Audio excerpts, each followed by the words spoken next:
Good afternoon, race fans, and welcome along to the ACC Drive Endurance Series. Let's not mess about. It's Bathurst. Oh yes, let's go. My name is John Wright, aka Double O Raven. It is my pleasure to be leading us through today's 4.5 hour adventure, more than ably joined by the Italian maestro himself. It is Mr. Christian Romano. Good afternoon, Christian. How are you? Good afternoon, John. Good afternoon to all of our viewers. Yeah, pretty well. It's Bathurst time, and it's multi-class racing in Bathurst. So probably we are expecting a lot of chaos, especially in the mountain section, because well, there are GT3s and GT4 in the middle of the way. So plenty of action to expect, John, here.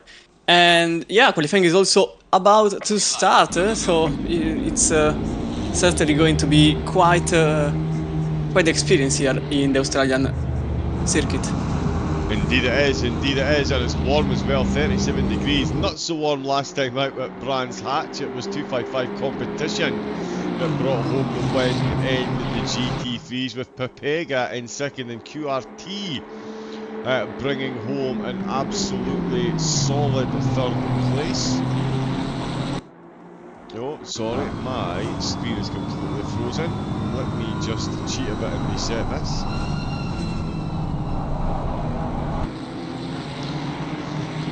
There we go, mother screen's away. 255 came fourth with Cal in fifth. Dragon Racing got sixth position. Visceral in seventh, with Speed Racing finishing in eighth. Predator and Euroline rounding out the top 10 around the very short, sharp track. And then the GT4s, Christian?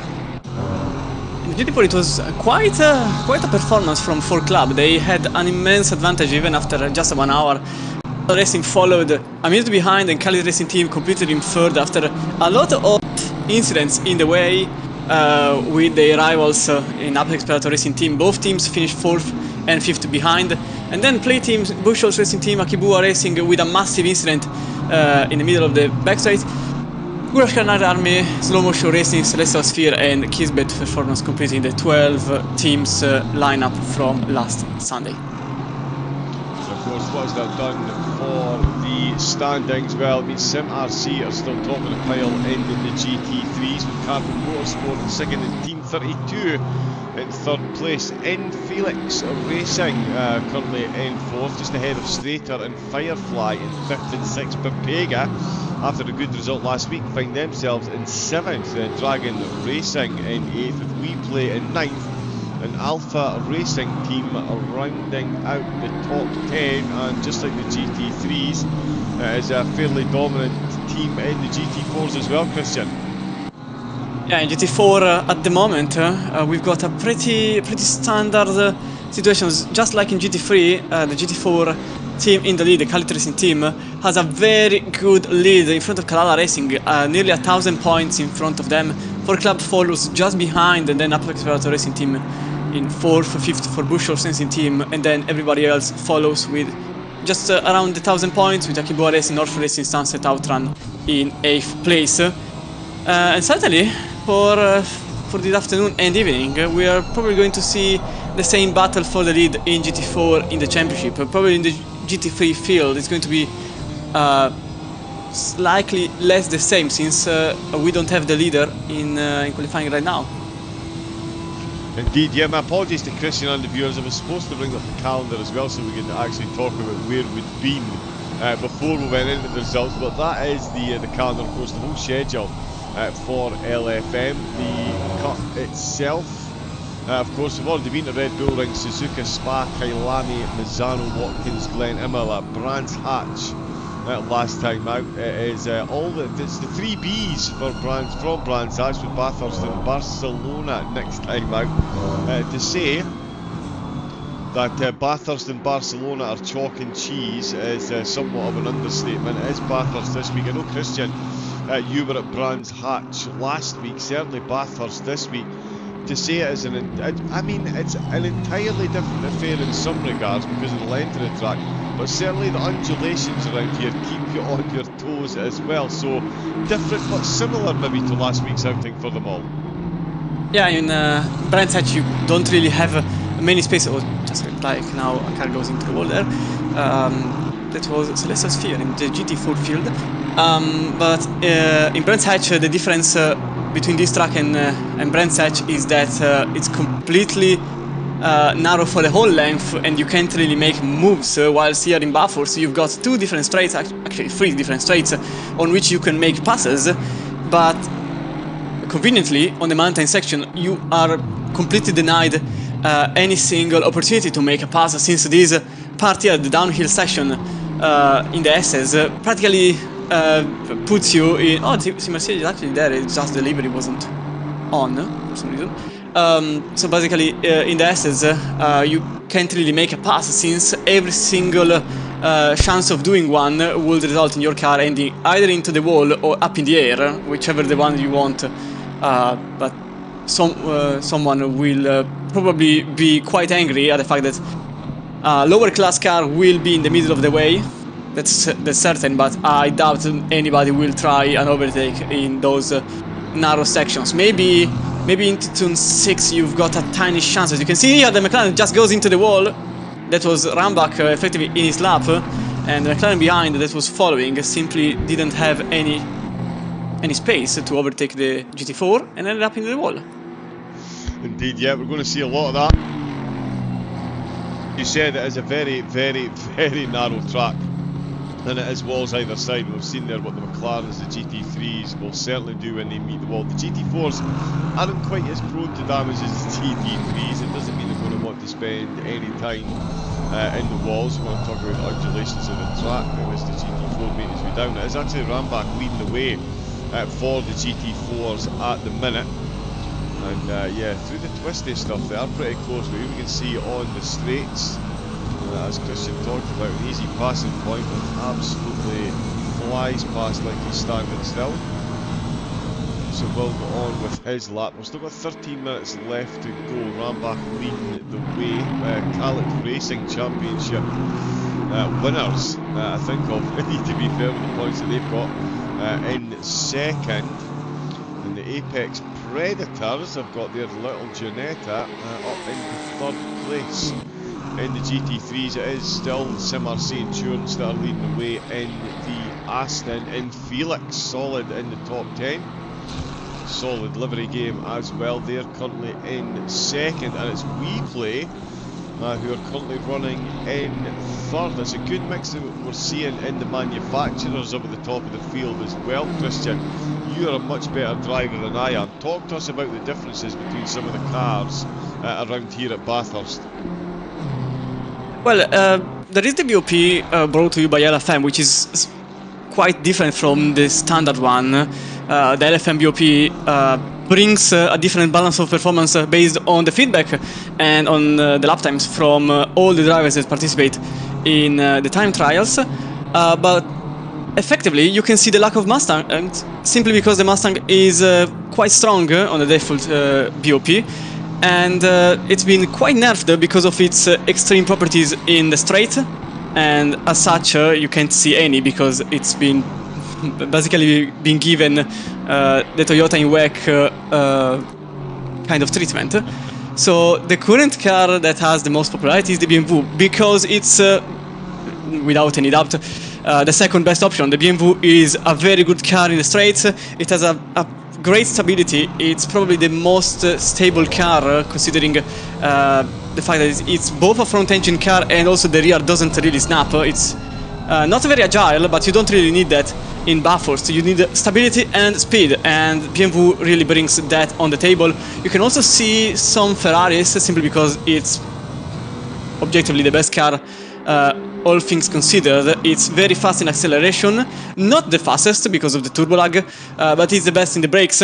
And if you really want to make an overtake here, you have to throw your car during the straight zones, so you need to have a very good braking capability, and so that's why it's the second choice.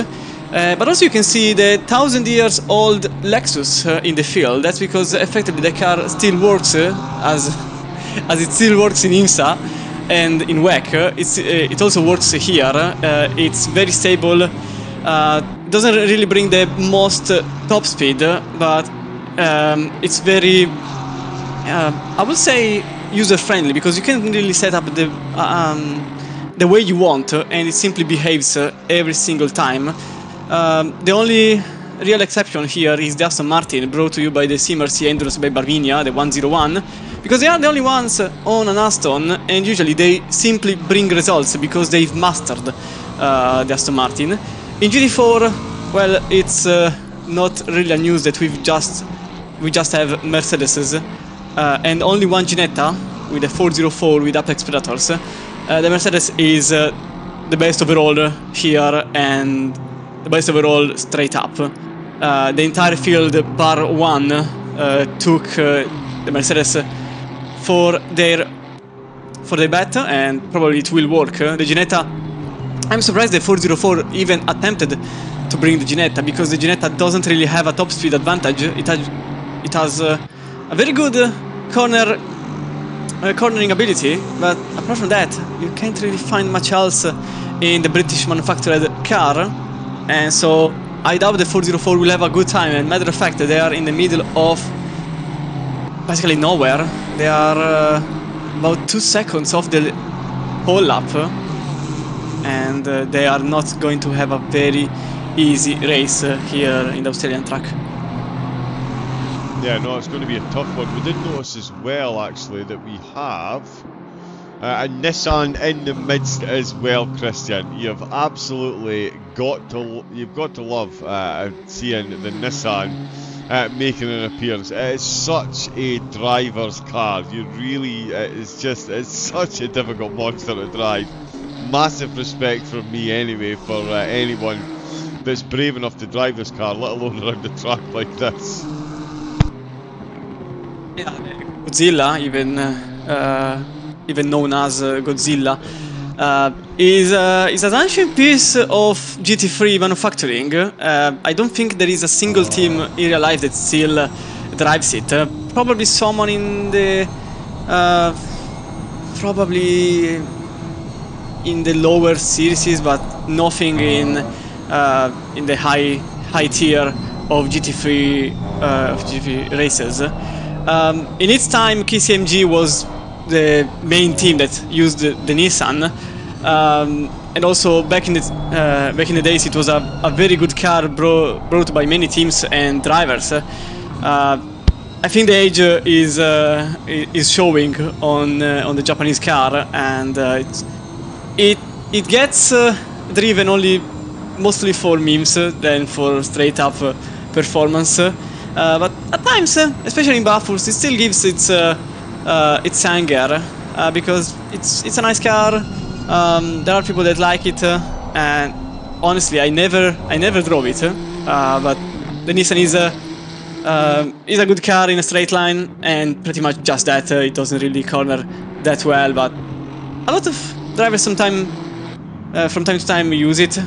Mostly, as I said, more like a meme than to win races. As a matter of fact, Silverio currently sits in 13th for LK Motorsport, as another car went straight up into the wall into turn 1. That was a 412. So I'm honestly curious about their pace. I don't think they will get the podium positions, but certainly it's a nice difference from the entirety of the field that basically has a single at times or just a limited set of choices. For example, in the field you can see the majority of the cars are BMWs. So it's a nice variation from the usual, and I'm curious about the results here in Bathurst. Indeed, yeah, it will be curious to see it runs practically on home soil as well, because I love the Australasians hub for the GNR, as I've been told I need to call it. As Christian mentioned, the BMW, very good choice around this track with a 2:0.060 replay are proving the case. 6 minutes left to go. They've taken pole position from Reader. He's still in second place for Sim RC. Coming around the corner, this isn't a timed lap. So it's out lap, sorry, and Gamov, who's just had a bit of an incident at the end of his previous lap, is flying in the Lambo. another solid choice that I absolutely love to hear it, and you might think that Christian is biased because he's Italian. I'm Scottish. Ferrari is objectively the greatest car in the world. There we go, said it. And on Megan's 4th place at the moment for still holding that top 5 spot just ahead of Pro Sim Racing Israel's BMW. So we've got a BMW at the top and the bottom of the top 5 in the GT3s, and a nice little mix of cars on the way, and it does make the first run up the hill all that more interesting. If we cast our eye over the GT4s, as Christian said, it is Mercedes as far as the eye can see in Fort Club are there or thereabouts once again. It is the master Nikolai Polyakov behind the wheel. He is setting the timing boards on light, and he has got almost a second on the rest of the field in qualifying. That, Christian, is just absolute different gravy at this level. Around the course like this, the drivers know it. It's not like your Barcelonas or your Monzas or your Red Bull Rings where you know the track and you can all put in a decent lap time. You can know this track all you want. You still need to make your way around it. And for Polyakov there, 9/10 of a second ahead of the rest of the field. That really is a class act. Yeah, for Club had basically the same result in Brandsatch, where they snatch pole by a whole second in Brandsatch, full places, where effectively you don't really have much time on the racetrack. You just have a minute and a half around there for the GT4s. Here you have more than 120 seconds, 2 minutes and 10 at the moment for Polyakov in the 4 Club. And the 401 probably will have a good time and an easy time maintaining the lead of the qualifying class, even if right now Polyakov is improving by another 2 tenths just gained in the first corner. Currently run back there, that was about to end the lap, but that will be the 402 that just doesn't improve, remains in 2nd place in class. And the Pavel Morev here in the 408, which is currently in 30th place overall, also improving by 2 tenths of a second, and this John could be enough to get at least, or maybe there is a good chance to get the top 5 in front of the Ginetta. Yeah, the times in the GT4, so often this season, the first 2 to 3 laps it's the GT3 cars overtaken, and then from there until the pit stops it's just the GT4s absolutely going to war. We've got Daniel Doer, Carlton Racing, monstering away in the championship. 2 minute 12.2. The Apex Predators 2 minute 12.3. We've then got DC Racing 2 minute 12.4. We've then got Buckholz Racing 2 minute 12.4. We've then got Morev on 2 minute 12.6. So nobody on 0.5. We've got 2 on 0.4, 1 on 0.6, and then Levy on 0.8. So yeah, Christian's point he was making there.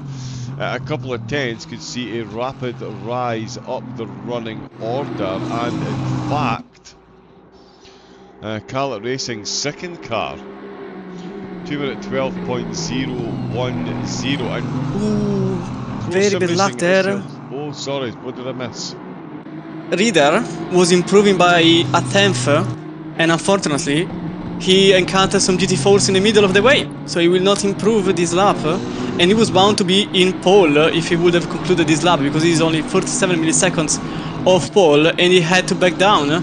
So this lap is a nullified effort, and the same happened some minutes ago to Megan's, currently in 6th place. The car still has to start a lap, but Ori Megan's for Infinix Racing unfortunately still is also behind the Strider Motorsport BMW. Early on, this team was improving by, oh, that's a wall for Megan's. This team was improving by 2 tenths and had to back down because Megan's encountered the BMW that we are seeing in front, and he was never able to oh, that's a huge incident for the very same Strider Motorsport I was mentioning. That's a way to get rid of the trouble in front. So yeah, Megan's couldn't be able to tie the earlier effort, and so far remains in 6th, whilst Reader is improving by a whole tenth. As we can see the replay from Basti Young in Strider Motorsport. What happened here, John? Yeah, so they were heading down the hill and too much rotation there, sent the car out. And okay, so it was a double. It didn't quite on screen. It did look like he'd managed to make his way up onto the actual wall itself there, down through Skyline, but it wasn't quite the way it happened. But certainly plenty of contact bouncing off the walls there, and we are going to see the 4.5 hours, 48-minute pit stops as well. Stint timers, and Christian, in the dying embers of quality, we'll quickly talk about it. We'll talk about it during the race as well. This course is a nightmare. Uphill, downhill, walls all the way, and there's a double chicane on the way into the pits. Where did they come up with this stuff? Everything is dangerous in Australia, the racetracks included. Indeed it is, yep. Be just a quick walk to the shops. It's 8 miles and you have to go past several deadly creatures. Oh, he's going to get another lap as well. He has crossed the line. I was about to say that's our provisional pole sitter done with qualifying, but it's absolutely not. He crossed the line with a second to go. We player going to get another run at it. Reader is in the pits. So too. Okuni GT Karting have made it up to 3rd place, moving the Speedstars down to 4th. Oh no, they're caught behind the McLaren, but Pro Sim Racing Israel, they're up to 5th. Megan's still in 6th, and Miraram for close quarter in 7th. They're all still on live laps. Polyakov's in the pits for the GT4s. We do have Pro Sim Racing Israel's GT4 car coming along the Conrod straight now, and they're carrying enough time to give Rambach cause to be looking over his shoulder. It's all happening at the death. We've got 2 minutes left of this lap. Quick hello to everyone in the Twitch channel. Sonny, Riff, we've got Dadilar, and NBE Motorsports as well. Thank you all very much for the follow. Welcome in. It's 4.5 hours of Bathurst for the ACC Drive Endurance Series.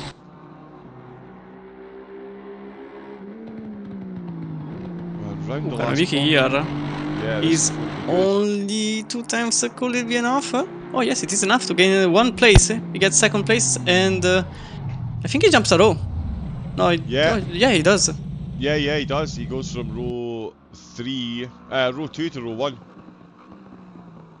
Very good time, 15 hundredths, and he's coming in to the pits. There's all cars in the pits. Is anyone still? No, Crowther is in the pits as well. It looks like. Look, we've got one lone. Oh, never mind what I said. Dilillo, 6 temps. 6 temps gained on his last attempt, and he managed to jump from 30th to 26th overall. Oh, nice, big improvement at the end.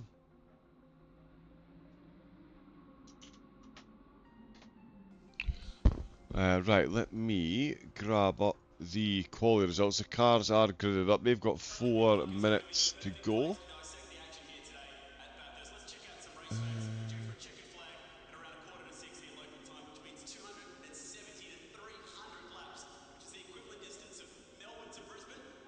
So yeah, just bringing up the quality results. Oops. They're not on yet, probably. No.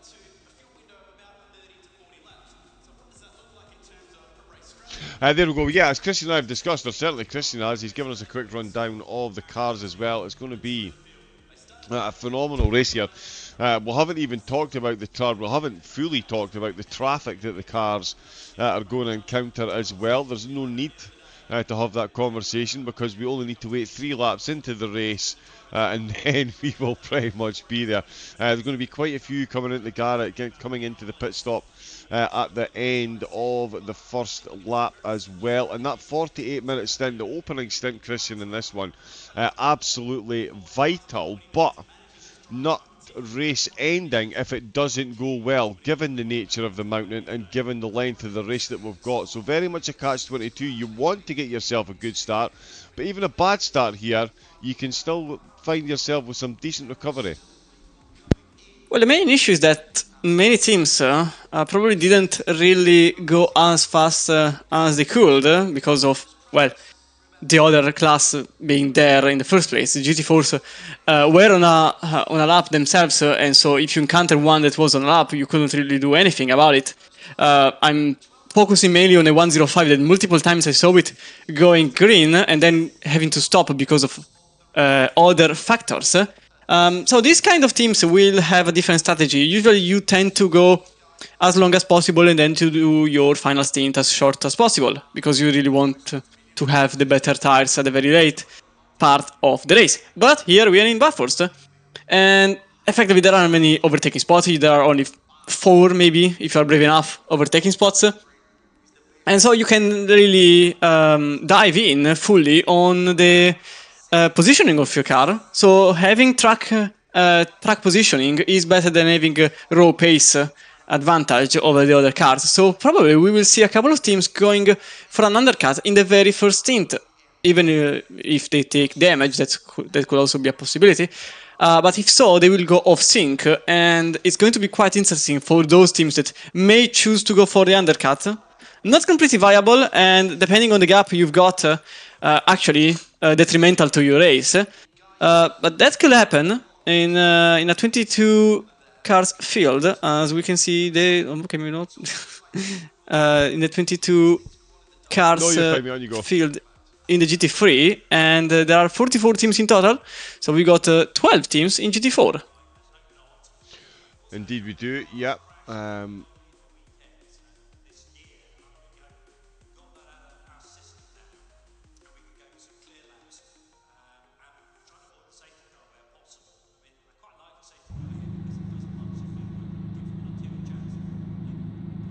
So here we go, yep, 4.5 hours. I'll do the GT3s with Christian on with the GT4s. As we can see, front row of the grid is the Lexus of close quarter racing. No, I just think you have to restart the grid.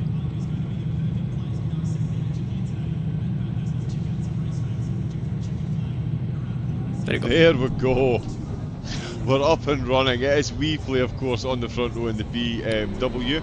In second place, RC Endurance leading the way in the championship in the Aston, starting from second today. Third place, another BMW. It's Okuni GT Karting in third.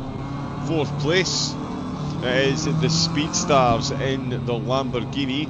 It's not all about speed at this track, that is for sure. Pro Sim Racing Israel starting in 5th position in their BMW. Oh, maybe not. Maybe they not, were into the wall. They did. In Felix Racing, starting in 6th place in the Ferrari. There comes Sim Racing Israel catching up. Then there is a Lexus Close Quarter Racing. There we go, 7th place, Kevin Manoram behind the wheel there. Anatoly Kreuton leading the way for Team 32. Their BMW is going to start from 8th place today. Then we have Close Quarter Racing once again.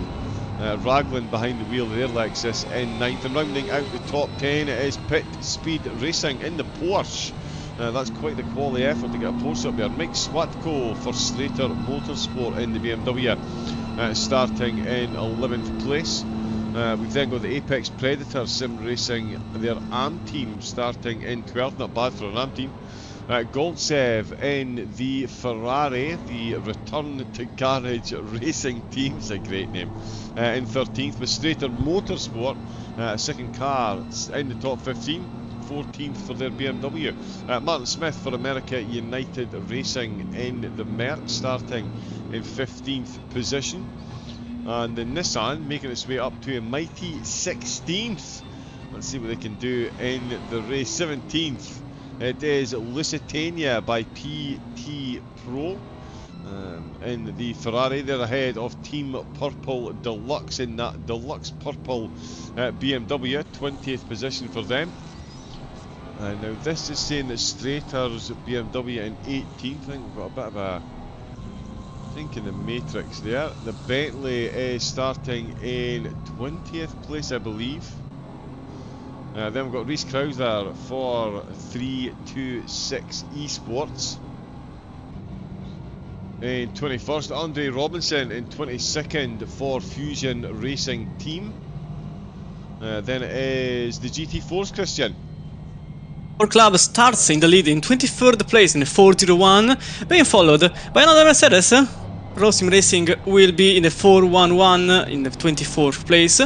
And then following the 402, the Mercedes with yellow and grey, with a yellow and grey layout, JS in 25th place, being followed by the 407, that's DC Racing, Lenti ma costanti. Fernando Di Lillo, the Italian, starts in 26th.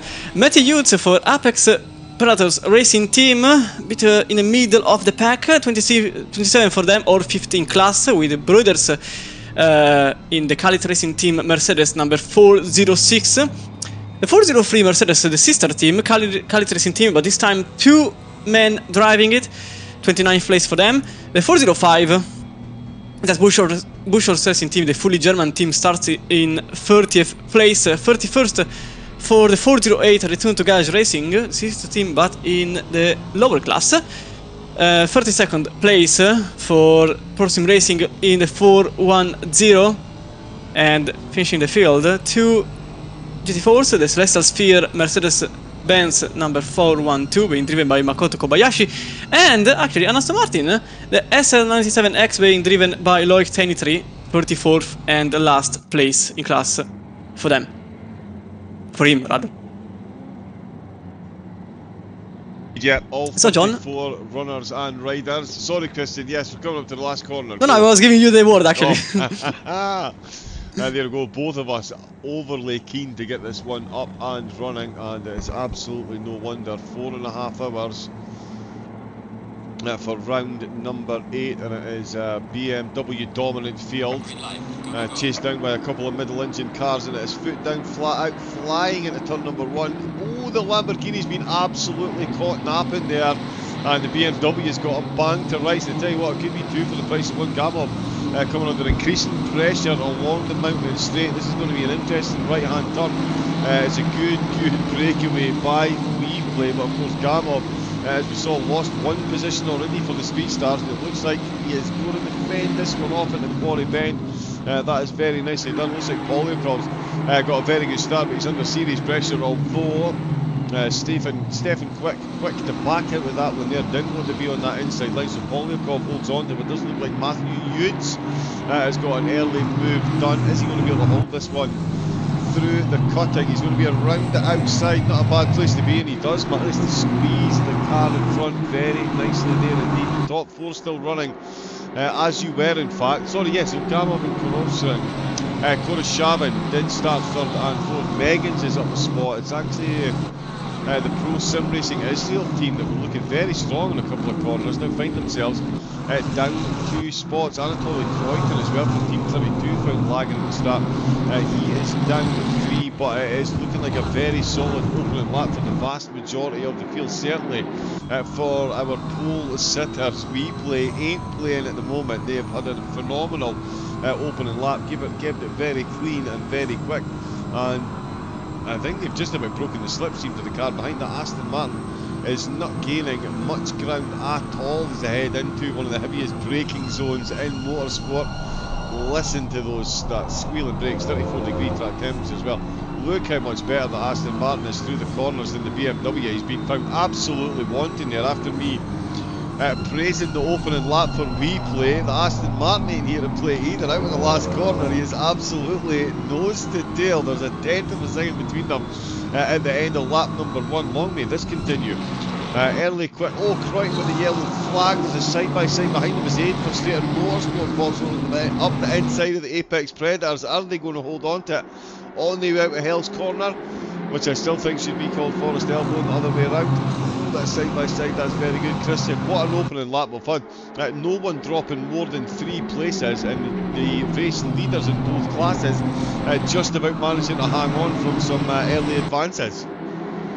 Yeah, so far the race has been quite clean, and actually I'm surprised by it, considering that it was a quite stacked field in qualifying, but so far Bublinski remains up top in the lead of the race, although not really running away. Actually the top 5 is keeping the pressure on the leader. The train goes from Pobedinski to Megens, and then Manilam is actually the car that actually loses some ground. Already 1 second being lost by the 103, currently in 6th place, just behind the Inflix Racing, on which we are on board right now as we go now with Dominic Korschwein.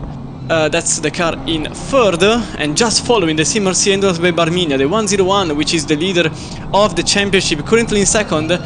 Obviously the last lap is not to be considered for... oh, there is a yellow flag actually, just when I thought about it. Robinson is into the wall apparently. In the SS, unfortunately. Yeah, the McLaren for Fusion Racing Team, the number 117, into the wall. The team was in 20th place, so they just lost 2 places, but also 4 seconds on the road. As in GT4, the situation remains as it was in qualifying. Polyakov in the lead, and Stefan Quick, quite quick, ironically, and Kainovicki following the number 79 apparently on the race control. Yes, it is the 79 for some reasons, as it currently stands in 3rd place, being followed by brothers in the Calit Racing Team. That's Kainovicki, as we are now on the rear wing of Stefan Quick in the JS Mercedes. This time around, Quick will be able to defend in the chicane, in the chase, turn 21 and 22. But probably there could be the answer, as a couple of cars are glitching out in... Oh, that's a car off! Oh, that's a car off in 14th place. There was a yellow flag for Smith, but nothing to worry about. Oh, the GT3 leaders changed hands. And Pobedinski and Rieder also changed position. As you can see, Rieder is now up at...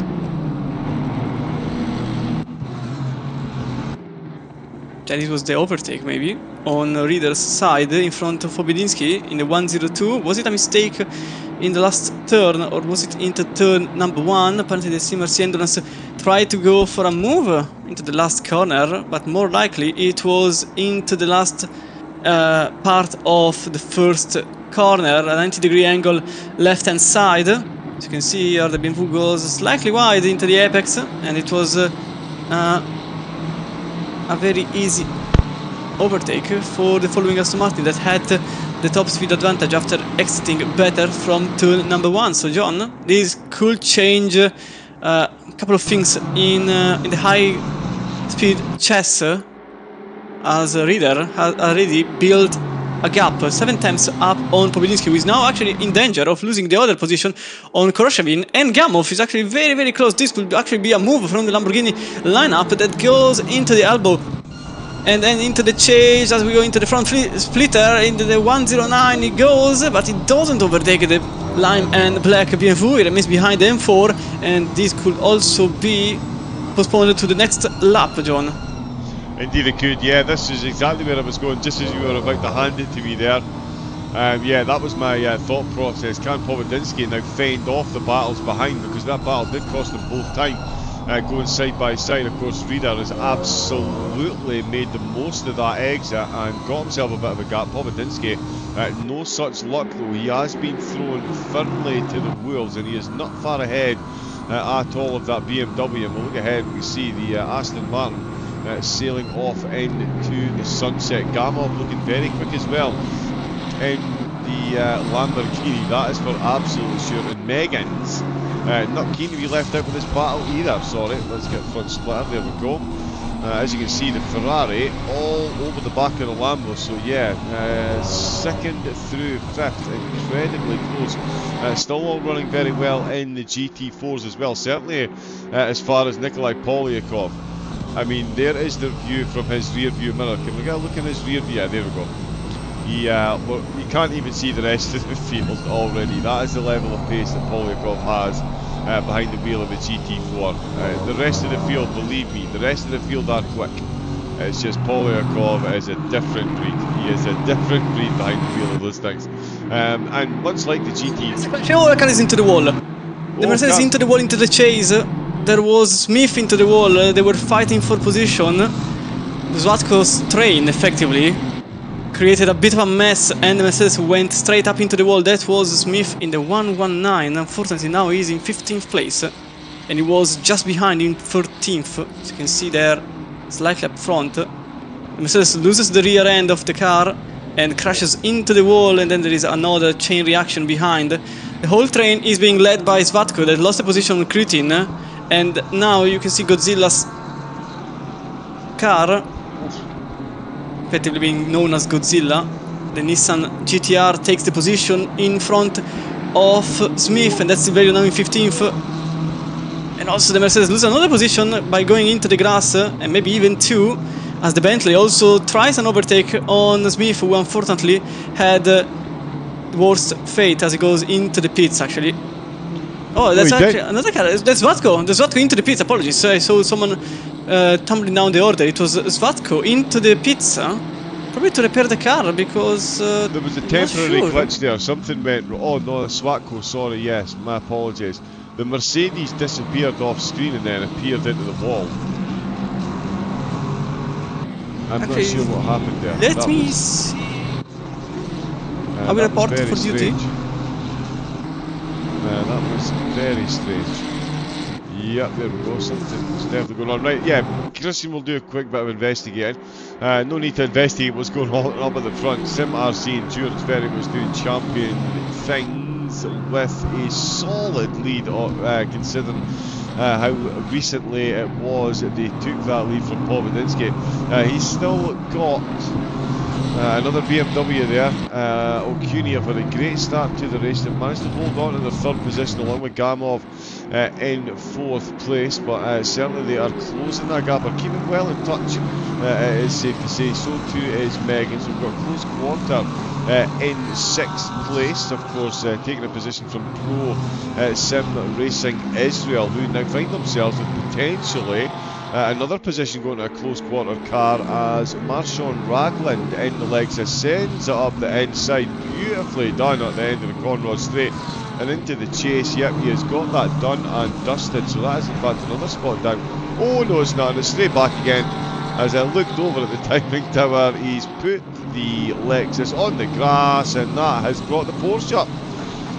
So Vimasar for Pit Speed Racing now up to 8th place. I think it might be very quickly back down, considering the top end differential between these two cars. But no, the Lexus not able to get enough speed on that straight. Can they get it done here? That's an interesting one. Croydon is down to 10th. We've got Apex Predators, their ARM team have made it up position along with Strader Motorsport up 2. They're currently being followed by Alexander Goltsev in the Return to Garage racing car. Their Ferrari, you can see an absolute solid train of cars there, and they're being chased by the Nissan GTR, with certainly Goltsev starting in 13th and still running there. Silverio up to 14th. Rossellini for TX Racing in the Bentley, they're up 5 spots. So a great start to the race day fun to make it into 15. Oh, we've got Martin Smith. That is the Mercedes, yeah, America United 119. They did see, oh wow. Heavily damaged because it just went into the wall, and I just saw the replay. It just phased into the wall. There isn't really anything to be seen, because the car simply disappeared and reappeared into the wall, and I suppose a connection issue that unfortunately threw the car into the barriers, and effectively that's a long time into the pits to repair the car. They will have a very steep race up ahead. Yeah, it's very much like the Northlife nightmare. The worst place to have a crash at any track is directly after the pit entrance. Because you've got to do that whole lap, and that's yeah, that's certainly caught them out there. Ragland looking to make moves back again in that top 10. He has got the tell you what, the Porsche has never ceased to amaze me in this league.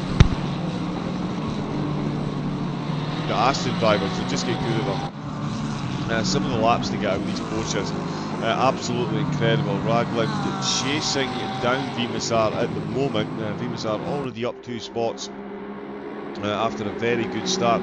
Swadko has been into the pits and back out again, currently running in 30th position. So in the middle, to the back half actually, back third of the GT4 cars, and Martin Smith is still in there in the Mercedes.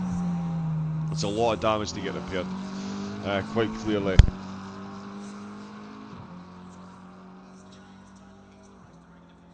Oh, there we go. I'm going to need to stay well hydrated. Reader up at the front of the field, and he is now really pushing the buttons on the BMW ahead of him. Gamov maybe sitting back ever so slightly. As we saw there, Christian, this is one of the other interesting facets of this GT4 crash between Yates and Di Lillo. Unfortunately, both cars sustained some damage. There was an incident between the two, and Di Lillo, the Italian, is actually having the worst fate as the 407 is still on the grass and lost about 4 places. As you go into the replay to see exactly what happened, the 407 was following to get a position out of Yates, who currently now sits in 26th place overall, or about 7th in class. As you can see here, Di Lillo, 6th in class, apologies, and Di Lillo goes for an inside move, goes slightly into the grass and takes out himself and his opponent. And so Yates lost the position on Dur, and currently, as I said earlier, sits in 6th in class. Di Lillo now 10th, as Morev in front of him also lost the position on Svatko, who overall GT3, effectively overall effectively lost the position, but in class he still remains in his own place. Indeed, yeah, Dor then in 5th position. Yates did manage to almost survive. Back into 6th place, so Carl have got themselves 4th and 5th at the minute, just outside the podium position. Svatko goes past another one. We've got Pro Sim Racing Israel's GT4.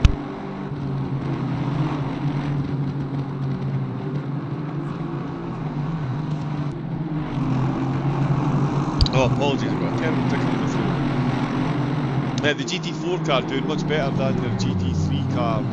At the moment, they've held on to their podium position. Yeah, definitely, the GT4s are having a quite good time at the moment. The 402, for example, is right now in 2nd place, effectively in class, 22nd place overall.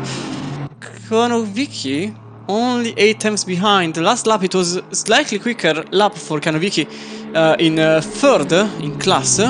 But 8 times behind, he needs more than only a 10th per lap to gain, since you effectively need a bit more than the car ahead to gain the spot. Also, they are both the same car, probably the same setup, since the GT4s don't really change much in setup. They have some fixed value that they have to keep, as Svatko behind in 25th gains another place, but that's, remember, a GT3, so it doesn't really count for position. In class it remains in 21st, since Smith is actually in 22nd place. And yeah, in GT4 currently it's quite a nice match between the two, as now Kanovicki is 2nd behind. And GT3, there is Pobedinski now in front of Karoshvin for a moment, and then Karoshvin is back in 3rd, with Gamov following in 4th place, but very, very close behind. That's in the GT3 field, with the lime and black Bimbo that keeps position number 3. But for now, as we are saying here, we are still in the GT4 field. The JS team currently sits in 2nd. And probably sees, oh, Bathurst in GT3 also lost a couple of spots. Yeah, I did. BMW in 11th place. It's Florian Bathurst. But for some reasons he's seen as 1st, but he's actually in 11th place in the 114. Quite odd. Okay, now he's back in 11th. Yeah, sorry, I was trying to work out what was going on there. Everything froze at my end, and it all looked wrong, and that's why. But there we go. We're back. Oh, the first GT4s are in the middle of the way, and that's another position probably lost there for Karoshvin. No, maybe not. Okay, he doesn't lose the position, but Dasson takes evasive action by going into the gravel, and actually it could be Enflix gaining from that. Megan's just behind in 5th place, could gain a position on Gamov in the very straight that now follows the deeper and the hairpin. Indeed, yeah, that was a very close call. I did say it would only take a few laps for us to start seeing the interactions between the classes, and yeah, it really hasn't taken long. In fact, yeah, Reader is currently surrounded by GT4 Mercedes. He's not far ahead of the field. I mean, it is a hell of a gap that he's built up already. 3 seconds. It's not too bad at all. Oh, Raglan in the Lexus. He's still trying to get past his way past the Porsche. And again, I mean, that Porsche must be running absolutely zero wing, and the Lexus must have it on max. I don't know what's going on there, Christian. It's not often you see a Porsche outrun a Lexus in a straight line when the Lexus has got a slipstream. You do see them go side by side, 3 wide. Oh, he did so well to almost hang on to that. So well. He nearly got it. And he's come straight into the pits.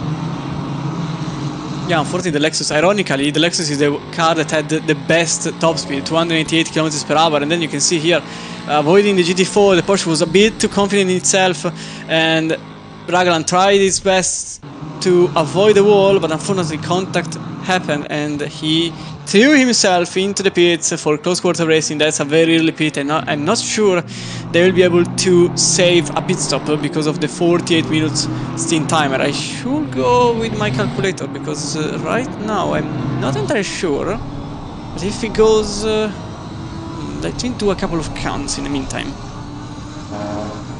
Yeah, well, we jump on board with the battle for podium positions in the GT3 class, certainly not for the race lead.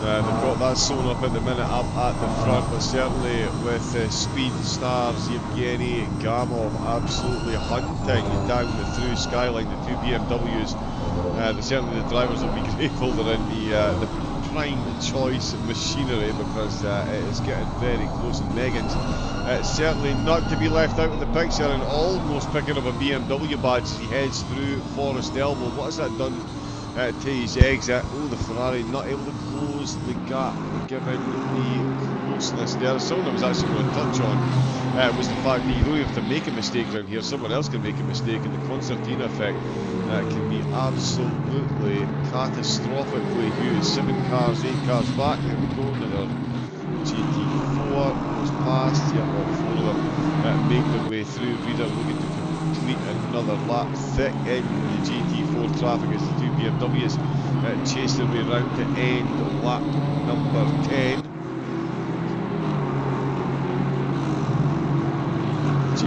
That was unlucky. Lap 98.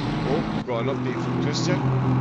Yeah, because I counted the minutes that remain. Effectively, they are just 10 minutes short of being able to save a pit stop. Because of the incident, they will now be forced to go into the pits one more time. And speaking of which, this makes 3 drivers, and now we'll have to make an additional pit stop compared to the rest of the field. So those 3 are... Oh, are they also into the pits? They are the Strider Motorsport into the pits.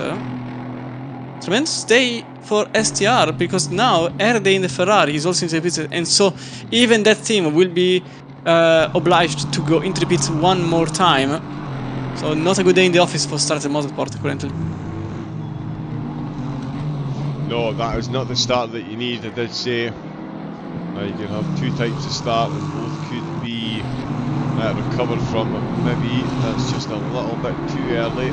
Oh, and they're all over the place here, chasing the Mercedes GT4 up the hill, and Silverio, who's already been gifted a couple of positions at the start, might be gifted a couple more here. Oh, they've almost gone 3 wide. The Nissan takes up the inside line, and they've got Rossellini in the Bentley. 6 places he's made up so far, and he is now right on the rear of this little pack. Bathurst is just ahead of them, which caused them some issues on the timer, but Slater Motorsport leading the way.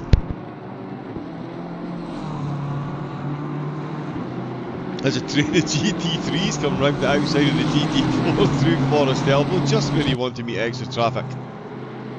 I said no race driver ever in the history of racing. That is Strater that's still in Goldsev, you can see still in the slipstream. This is an interesting little slipstream train, and I'll tell you what, it's Rossellini who's benefited the most from this battle that's going on down the hill and making the way back. Oh, and that's the back end. I mean, if it's not going sideways, is it really even a Nissan GTR? That's a question you've got to ask.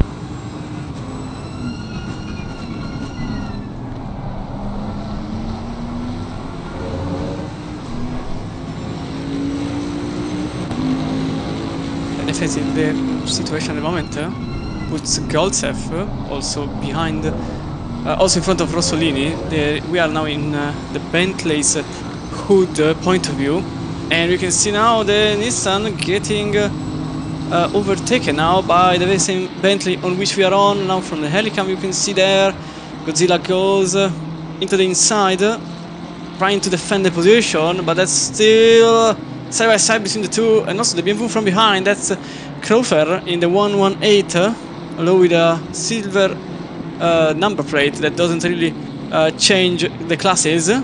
And for now the Nissan remains up top in position number 13. The Bentley, I keep saying the Ginetta, the Bentley remains in 14th, and the BMW that we are now in follows in the 118 in 15th place.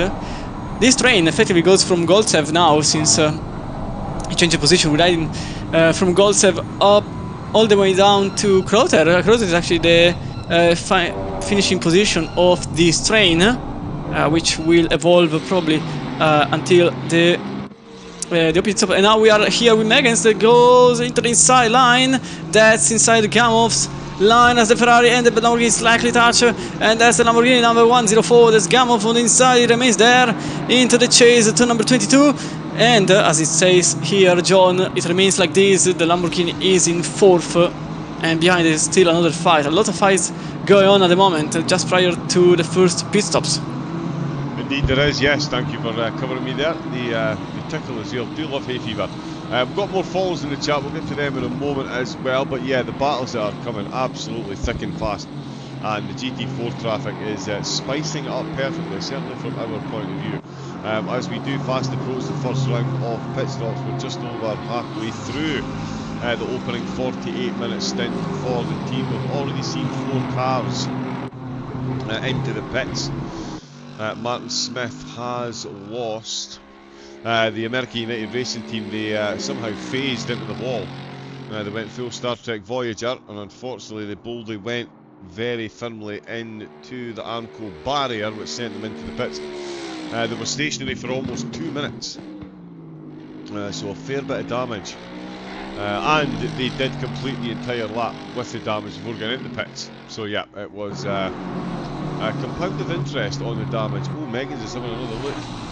Oh, and the Pro Racing Israel car as well, really having Oh, big one! There is a big one! There is a big one in turn 3. The Bentley and the BMW crashed each other just on entry. And the Bentley, that's Rossolini that loses a lot of places, and Schneider also now in 16th place. Not sure what happened there. I was following another couple of cars, and I just saw those two now back running, 16th and 17th. Now we go into the replay, following that's foreign Bathurst. Okay, this might be a slightly different incident. I'll jump back. Yeah, maybe 6 hours. A few popped up. This is an interesting one with the Ginetta. Apex Predators versus Apex Predators. Don't go full Haas. You know the rules. Here we go then. Team Purple Deluxe, Steve Schneider, TPDX. This is heading up through Forest Elbow.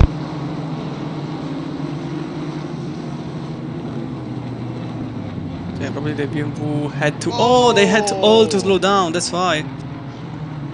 Yeah, that was the Bentley that was facing the wrong way.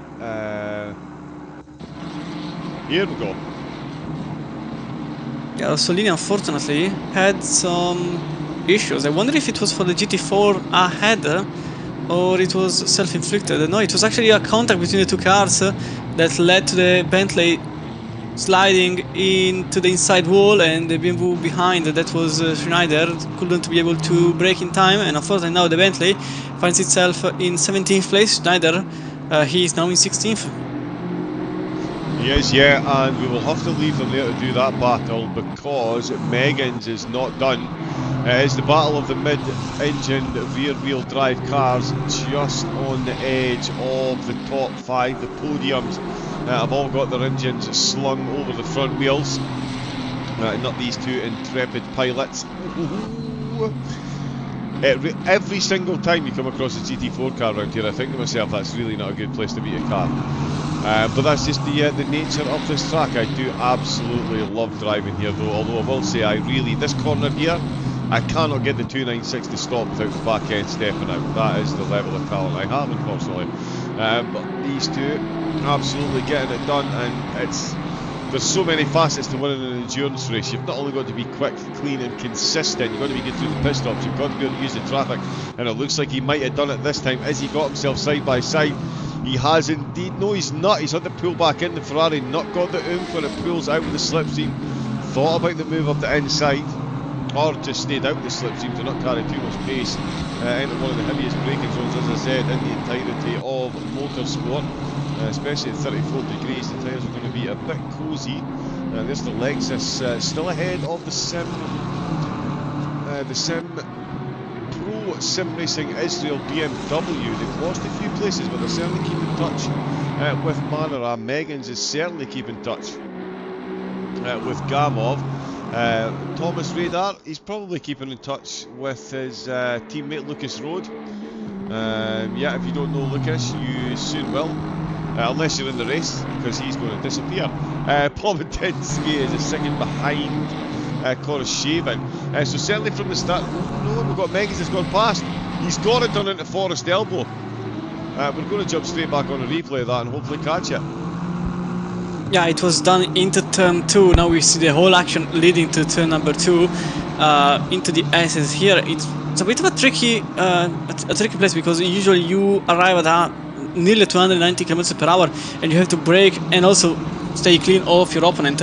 Now we are into the last corner, this 90 degree, the series of 90 degree corner, the first one being the last corner and the second one being the first one, but this is effectively the way up into turn 2 where the overtake happened. You can see here that the Ferrari exited in a better manner. The replay doesn't show exactly the moment, but it was into the inside, and the Ferrari managed to take advantage of the slipstream. And the Ferrari also is a very good car, as I said earlier, in a straight line. So that's ultimately, well, I thought it was GT3 fight. It was ultimately what brought the advantage for the 105 lineup. The moment in position number 4 and 4 seconds behind Pobedinsky in third, closely following Koroshvin in second place. Elena Reader under 3.5 seconds ahead. And now here we are with Stefan Vimozar, the 107 for Pit Speed Racing. That's the car in 8th place, 2 seconds in front of Kritin, and last lap lost 10th.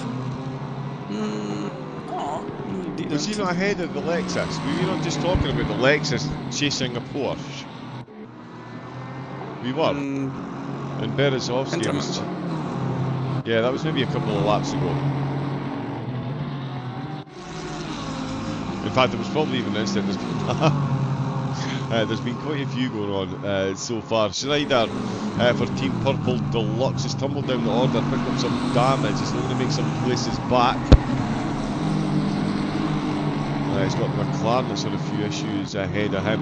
In the GT4s, it is still absolutely as you were. Nikolai Polyakov putting on another masterclass behind the wheel of his favoured cars.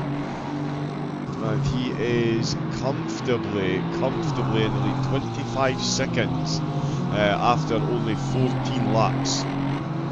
So yeah, almost 2 seconds a lap he's putting on the rest of the field, which is a lot more than he managed in qualifying, so incredible performance. Stefan Quick, we've got an O from Christian. Yeah, the battle for 6th is definitely heating up. 6th place in GT3 class, because Maniram and Berezovsky were about to go both into the grass in... oh, that's actually the battle for position in GT4. That's Doer, effectively managing to overtake Kanovicki for position number 4 in class. That's now Doer behind the sister team, the CRT 406. The 403 is now in 25th overall, or 4th in class. Kanovicki now slips in 5th position, and the youths just behind the 404 may be able to do the same in some laps time.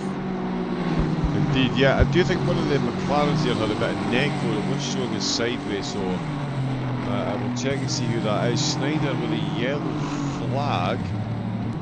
Yes, I think so. Yeah, I think it is. I'm confusing teams. The McLaren connection doesn't seem to be overly stable. Let's have a look and see what's going on with Silverio not yet. No, they're all fine there. I thought it was another yellow flag, but certainly the Nissan once again out on the hunt, and it's Strater's Message Aiden. He's hunting down in their BMW. They've got Goldsev ahead of them. He's now breaking away with these two battling. Certainly Silverio looking to make back some ground after getting caught in that incident earlier. We'll see if there's any penalties come through for them as well, actually. There has to be a couple popping through. And Berezovsky, now that they have got rid of the force that was in the battle, these two have commenced once again. Lexus versus BMW. It is an interesting little battle that's going on. Again, this one just outside of the top 5. Bobadinski still keeping a close eye on Poroshavin, which is just playing in the hands of Sim RC. Endurance by Barmenia there. Aston Martin almost 4 seconds up the road. We are 34 minutes in, so we've got about 14 minutes left of the opening stint. So, now much later. And that just highlights the difference in the cars there. The BMW almost did have to take avoid an accident because it is so much better on the brakes.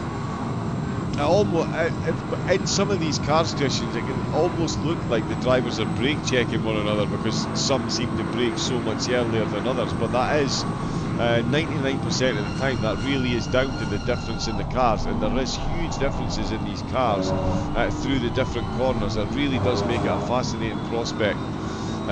It's certainly fascinating viewing for us and the drivers to try and navigate who's doing what in like a three-way battle with 3 different cars. Adds a whole new dimension to it. Yeah, partially I would say, even because there is a overtake between the Nissan and the BMW whilst you were talking 12th place. So you can see side by side there, the 108 takes the position out of fighting. That's for 12th place, and Silverio gets now position number 12 effectively. But down to what you said earlier, effectively it really changed also on the brake bias, because if you have a lower percentage of brake bias, so you have more strength on the front of the car compared to the usual, because most of the time you have more than 50% brake bias percentage. So this means that the majority is on the front and the rest is on the back. But you could lower that to around 50% to have a more braking capability on the rear.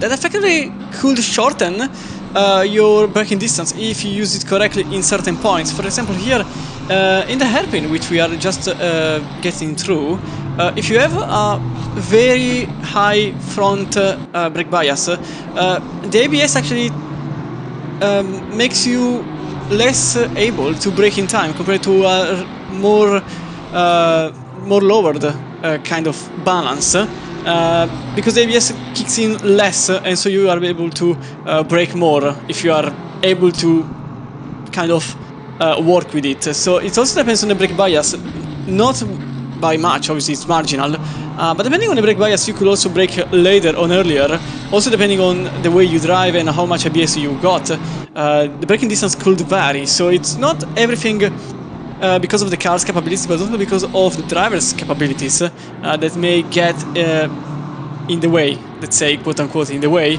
and change the situation between drivers and cars. So that's also the beauty of having different driving styles. For example, I have a tendency of having a low brake bias, so more towards the rear, because I very much like an agile car. But many actually prefer to have understeer on entry, and so they prefer to have a more forward brake bias, so they tend to brake better in plain situations, so where there are the bumps or effectively turns. But effectively, if you are downhill while riding some bumps and having to go into the hairpin, having a more towards the rear kind of brake bias actually helps your braking capabilities, as Castro goes into the pits for a very early pit stop, but within the timeline in which he will be able to save, or rather to remain on the same number of pit stops as everyone else. Since we've passed the 30 minutes mark, we are 38 minutes into the race, and to remain on the same number of pit stops as everyone else, you had to pit after 30 minutes mark. So that's our first undercut. Castro in the 113 Ferrari, now in 18th place. Yeah, we'll see how much that pays off for him if he manages to sneak a few positions. I did think that Hobbitinsky was going to get himself a spot there for the replay BMW back again. Not to be though, he has not managed to get past Konoshev. They just came up to some traffic which was perfectly timed for Konoshev, which has kept him in second place. Reader still leading the way quite comfortably, putting in some very consistent laps as well. Although a bit of a lapse on the previous one there, 2 minute 3.0, so a slight drop off in the pace. He's certainly managing the gap magnificently at 3.1. Polyakov still getting the job done. A few other drivers coming in. Oh no, sorry, Martin Smith has already been in. Verstappen has been in as well for Strater. Swatko's in. Andre Castro just came in. Overtaking fourth. Overtaking fourth. Oh, they're going at it again, into Forest Elbow once again. And once again it is the Ferrari that comes out on top. They went side by side there. Gamov not giving up the ghost on this fight by any means necessary. Oh, sorry, not giving up by any stretch of the imagination, and he'll be trying to get this position back by any means necessary. Fortunately, he's got 8 minutes left to go. As Christian said, you could still, you could take a pit stop any time now and still be on the same number of stops as the rest of the team, so you could get an undercut and make it work. Gamov, certainly these two, although with an undercut work, I mean Gamov, he would need that extra bit of pace, and at the moment the two of them so evenly matched. Megan's was behind for quite some time, got the move done after about 8 laps of sizing it up. But he doesn't need on the drive away from Gamov, that's for sure. So does Gamov need some clear air, or does he need someone to keep giving him a bit of slipstream? Along the Conrod Straight, of course, the car in front benefits from the slipstream as well. It does go a bit faster, so definitely an argument could be made for being out there with a car rather than being out on your own. Let's see if either of them do go for the early stop. I do think that Reader, Christian, I think it's safe to say Reader's going to run his stint as long as possible. There's absolutely no reason for him to do anything different at the minute, and the fastest lap he's got already half a second quicker than what anyone else has done in a GT3 so far today. Yeah, the situation is quite calm at the moment. I was also looking at Vimos that just lost a position on Kritin. That's another place lost for P-Speed Racing, that since the start of the race gained a couple of spots and then started to lose some.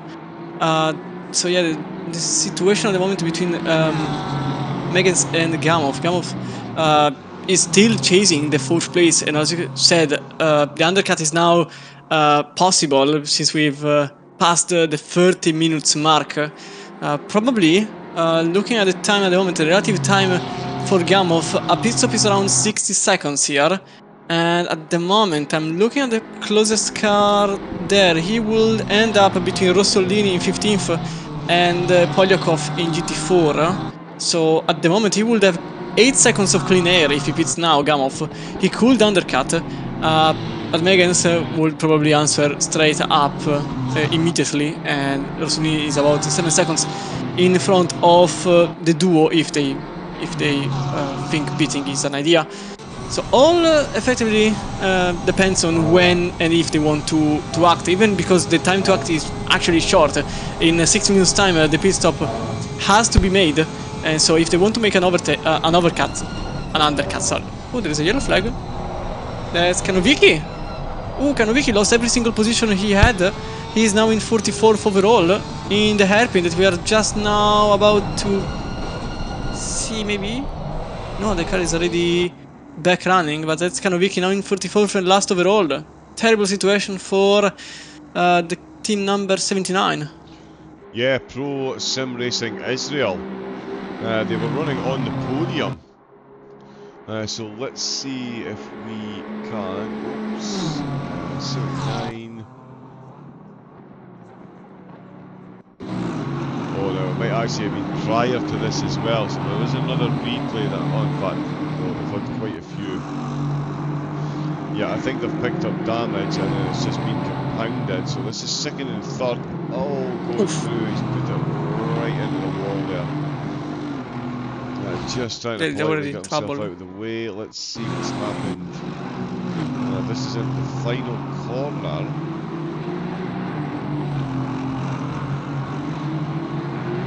So this thing was running in a fight with Yules, and that you can see Yules there, and then stopped in the middle of the racetrack. So probably they have an issue of some kind, because they were fighting with Yules, so Yules then passed him. You could see the Mercedes stopped on the racetrack, and then they crashed in the hairpin. Not really sure why. Yeah, strange one. As Christian is into the pits. Yeah, Team 32 comes in until the Croydon comes in. Norris Shavin. Well, they've all stayed out, so I don't know. Ah, white flags because of the traffic there. Megan's and Gamov still pretty much as you were. Oh, it was an incident. It was actually an incident. It was actually the Infelix Ferrari that threw the Mercedes into the wall. That's what happened. Oh, okay. What number are they? 104. And not the 104. Sorry, the 105 and the 79 hit each other in the hairpin, as you can see here, and that's why the Mercedes was left standing in the barriers.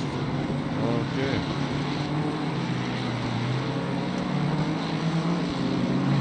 Oh, yeah, right. Yeah, just tapped him in the rear there and gave him enough momentum to bounce off of the wall, and that is a painful one for the front of the car. Pro Sim Racing Israel's GT3 car. They have slipped down the order, but they're caught back up firmly to Manoram coming to the end of the stint of GT4 cars on the podium. In drop positions in one fell swoop. Beresovsky's lost a few. Bounce comes in from the GT4s with about 5 minutes left on the stint timer there. So it's another GT3 car coming in. No doubt looking to get some better track position on the way back out, but that is a pipe dream. Really, with 34 cars around the track of this nature. There's Crowder going past as Boust is stationary, and Croydon just out the pits. Looks like he is. Oh, is he coming to some GT4s? Okay, at the moment he's. Yeah, they've come out. Yeah, he's fighting with Schneider because Schneider is going into the pits. Same goes for Bauster Rossolini. So Kritin is effectively the benchmark for the other cars because it's the only. Oh, there's a Ginetta off into the wall! Oh, and that's the Lexus also getting involved. That was Maniram in 7th place, getting involved with Apex Predator Racing Team. And oh, another Mercedes goes into them. That's the 405. That's Nobel. In 29th place now, so that's a couple of GT4s gaining some positions, Moref and Di Lillo to be exact, and the 405 probably a bit too hot and also crashing into the Lexus once more. You can see here what happened. Sorry, on you go, man. So yeah, close quarter racing, unfortunately had the Ginetta just in front. The Ginetta twice in a row that didn't really have a good weekend, but this time, oh, I think it was contact, yes, it was contact with another Ferrari. And then it was a crash between the two, and I'm not really sure why the 405 simply never braked, even if there were yellow flags. Although I understand that you don't expect a car in the middle of the way, but there are yellow flags, so you have to stop, otherwise that happens. And unfortunately, Matthew Hughes had the worst outcome, because now that car is DNF'd. Oh, it's into the pits, apologies, it's into the pits. The 405 is still out on track, in 30th place, still has to reach the pit stop. And the pit lane effectively. So yeah, you can see here Matthew Hughes, the Ferrari. Oh yeah, it was the Ferrari hitting Matthew Hughes in the Ginetta, and the Ginetta was just a passenger. And fortunately, the Lexus was innocent there. And then you can see the Mercedes that never really did anything to avoid the incident. To be fair, I didn't see the Mercedes really braking or going slow. that's effectively what happens if you are too optimistic. And Nobel is just now entering the pit lane, so Nobel effectively is the one that lost the most among the three, although the Lexus certainly didn't have a good time. We'll see the damage repair, how lengthy it is, as the Lexus is still in the pits. And probably I expect around 40 to 50 seconds pit stop for Maniram in the 103. Probably their day is kinda ruined, but not demolished. Their comeback will be interesting, that's for sure. Yeah, really well. We've got everyone coming in and out of the pits as well. We've only got a couple of cars, in fact, that are in now. All the GT4s have been in. We have had some driver changes as well. Gamov. Oh! Two cars crashed. That was the 406 that went back on the racing line, and the BMW was also involved. So we've got that was I think that was yeah, Berezovsky in 6th place that was involved. And I said, simply went back on the racing line. It's going to be interesting from the splitter cam, because it's going to be quite visible from Berezovsky's point of view. But here from the Helicam, you can see first the Lamborghini going on the inside, effectively hitting the Mercedes. Just bounced back on the racing line, and it was just a bystander, Berezovsky, there. And he has damage just after the pit stop, so that's the worst possible moment to have damage, just after your pit. Because now they will have to go at least 30 minutes without pitting. And that's Castro also with yellow flags for a moment into the wall. That's the car number 113 in 13th place. It went into the wall for a moment. Lusitania by PT Pro. 13th place at the moment for them. But everything is happening at the same time. Everything everywhere all at once. And we'll see if the damage will have heavy repercussions to the race, or if it was just a bruise into the journey. Indeed, yeah. As I mentioned, we've got some driver swaps as well, so we're going to see some different races. Lucas Road has come out behind the wheel in the SMRC Endurance car. We've got Sebastian Picano out for a Kuni X GT karting. And it is Dmitry Panarin that's come out for WePlay, so we'll see. Oh, we've got a bit. Oh, silly. The return to garage racing, almost driving into the pits there. They've just had a big incident. We'll get a rundown on the order in a moment. We'll see what's happened to them through the chase. Now, that was a big group of cars ahead of them. This GTR was one of them. There we go. Now it comes through the chase. Oh. Yeah, two wheels on the grass, the other side of the curb, and recrossing the curb sent them absolutely flying. Not the best panel that we got. Stefan Behrens is out for Infelix Racing. It's all chopping and changing here as Rodionov is out for the Speedstars in the Lambo. Berezovsky is back out for Pro Sim Racing Israel. As we've seen, carrying that damage. Croyton stayed out for Team 32. Sven Freitag is out for Pit Speed Racing in the Porsche. We'll see, they've still got two positions. On where they started, and it is Strater Motorsport, Konstantin Gorlik, who is out behind the wheel, rounding out the top 10. Silverio back out in the Nissan for LK in 326. We've got Rhys Crowder back out behind the wheel. In the GT4s, there has been two drivers. What for a second, the 102 made it in front of Picano, who is now in 3rd place into turn 1. Oh wow.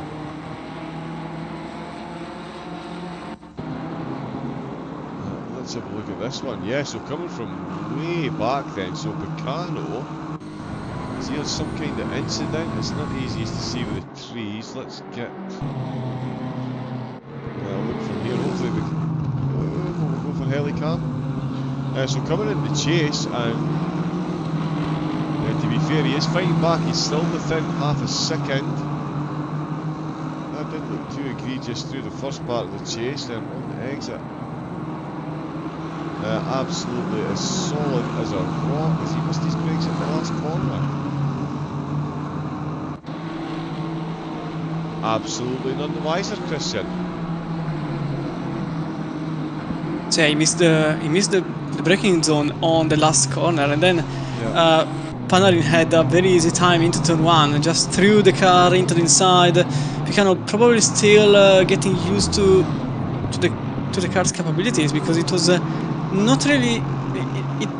Picano didn't even defend the position. It was quite an easy position gained from Panarin. Probably Picano knows that he doesn't really have the pace to defend, probably, so considering it's a long race, they chose to give up the position, probably to have a clean remainder of the race. Considering Berends is only 7 seconds behind. I know 7 seconds is a lot technically, but after 1 hour having only 7 seconds means that the battle is very close.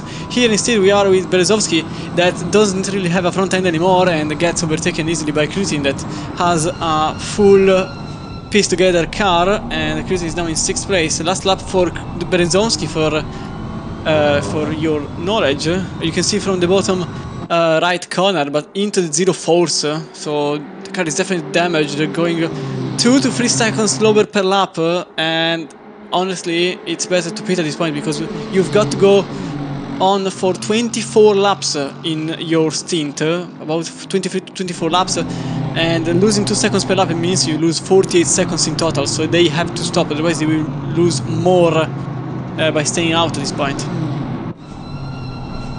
Yeah, you've got to know when to hold them, and you've got to know when to fold them, and getting in and out, getting 48 seconds, that is a long time to lose. We've got more follows, lots of them in fact. Jax, I-98, thank you for the follow. Nova 512 as well. We had Zicanella, hopefully I'm getting these somewhat close to correct.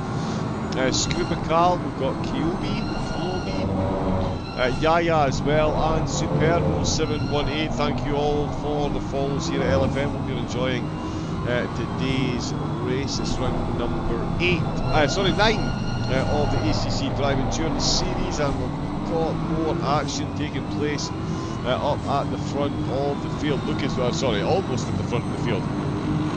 Lucas Road is almost already in a race of his own. He's only just come out of the pits, 8.3 seconds up the road. But certainly Panarin and Picano, they are going at it, and we'll love to see this battle between the Lamborghini and the Ferrari is still absolutely raging on.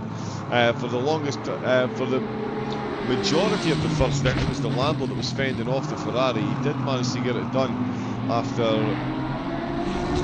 what's the word I'm looking for? Connecting together a couple of really good corner exits, and managing to compound that misery onto the Lambo and taking it into Forest Elbow. The Lambo certainly looking to fight back as much as possible, and Picano trying to get his way back up the podium. Started in third, currently in third, but has tasted second place, so we'll be keen to get back there. Silverio looks like he is up to his overtaking ways as well. Gorlick for Strater Motorsport, his intended target at the moment. Silverio, and we've also got Rossellini, no stranger to an overtake in the first stint. Currently running in 18th place, started in 20th, but was up to 14th place at one point. Now back behind Arslan, certainly looking very quick nonetheless. And Lee Petzold in the GT4s has just set his personal fastest lap of the race so far. He's done 3-4 so far. It's within a 10th of his team. That was a pit maneuver. Sorry, say that again? There was a Leper Levy getting pit maneuvered in the middle of the corner. That was a contact and a crash with the Mercedes number 410. I couldn't see which was the other car getting involved, but the 410 was definitely in an incident in that point. Maybe the replay will show us the incident. Yeah, exactly.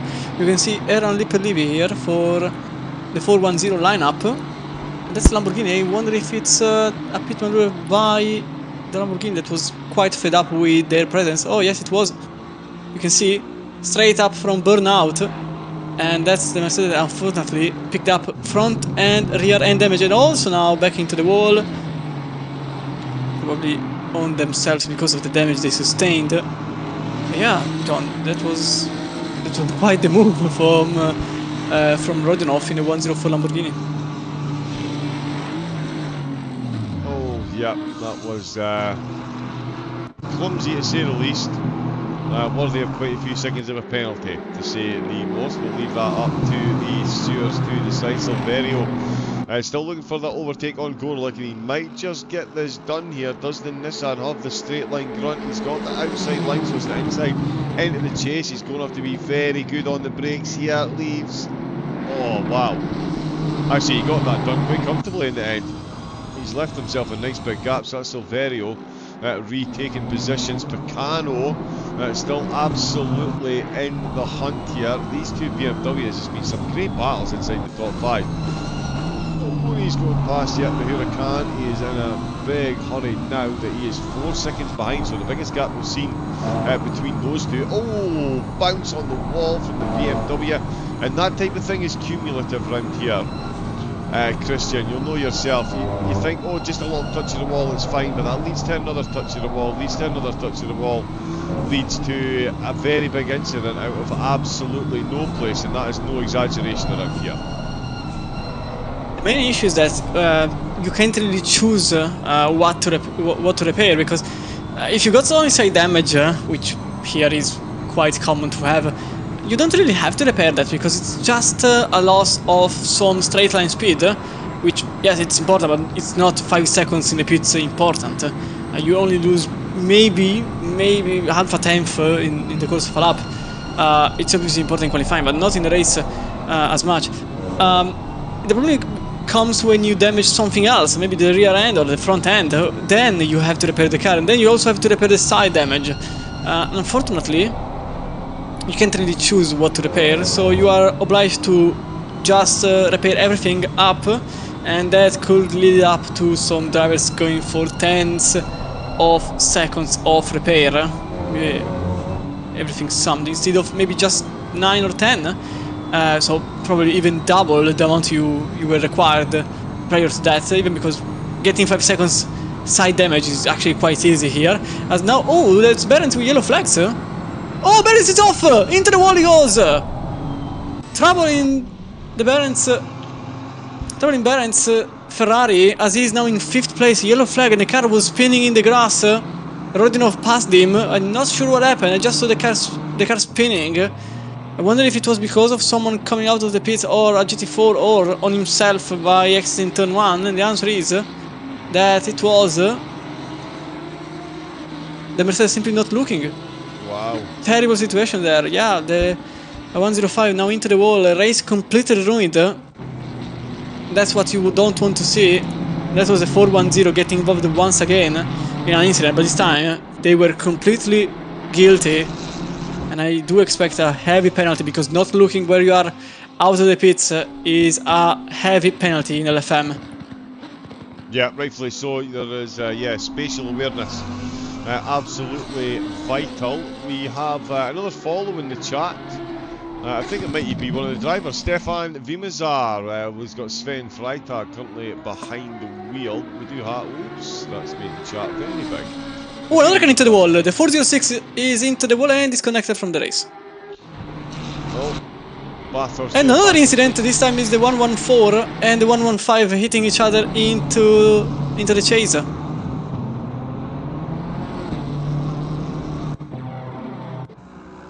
Everything happening at the same time. This is the incident between two GT3s. Yeah, Jung and Bathurst. Strater. I believe it is. Oh, Strater coming. Yeah, it's Strater Motorsport. Oh, look, and that's the two BMWs battling for second and third. One of them almost got his rear end collected there as well. Yeah, so a couple of incidents happening very quickly.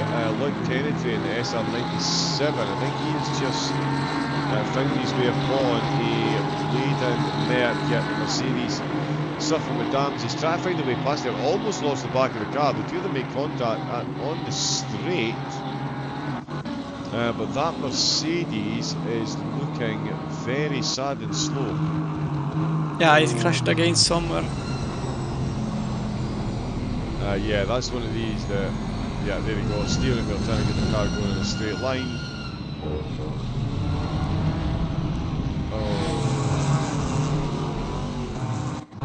The north Speaking of side Strited Motorsport, they just lost a position. This time it's against Crowther in 10th place. Crowther managed to momentarily gain the place on Gorlick in now 11th place, but he's just behind. You can see the BMW up ahead, the 118 with some rear end damage. This could be the answer from Gorlick in the Strited Motorsport. From the outside he goes, but there are marbles there and he can't have grip, so he loses the position on Crowther, now in 10th place. Yeah, some great battles going on, and Croydon as well for Team 32. He's got himself up to the infield, his car bearings after picking up that damage. They've really dropped off pace. A little Rodionov in the Lamborghini get through. So one incident put the Lamborghini further back, another one has then put the Lamborghini twice the distance ahead. Now 11 seconds up the road, and there might be another car separating them as well, as Anatoly Croydon in the BMW is looking very quick indeed. Along the inside, oh, the Ferrari is carrying damage, but not enough for the BMW to take advantage there.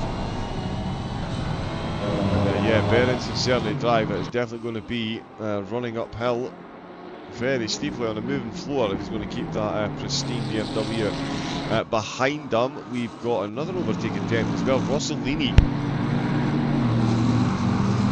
They've got the Calder Racing at Mercedes getting involved as the McLaren looks for the outside line, can't find it past the GT4, so tries to take the inside line once again. The Bentley sees all that happening, quick tap off the brakes, and that's all that's going to cause a change of position in the GT4s, as Calet have just been, oh no, sorry, that's GT4 unlapping themselves.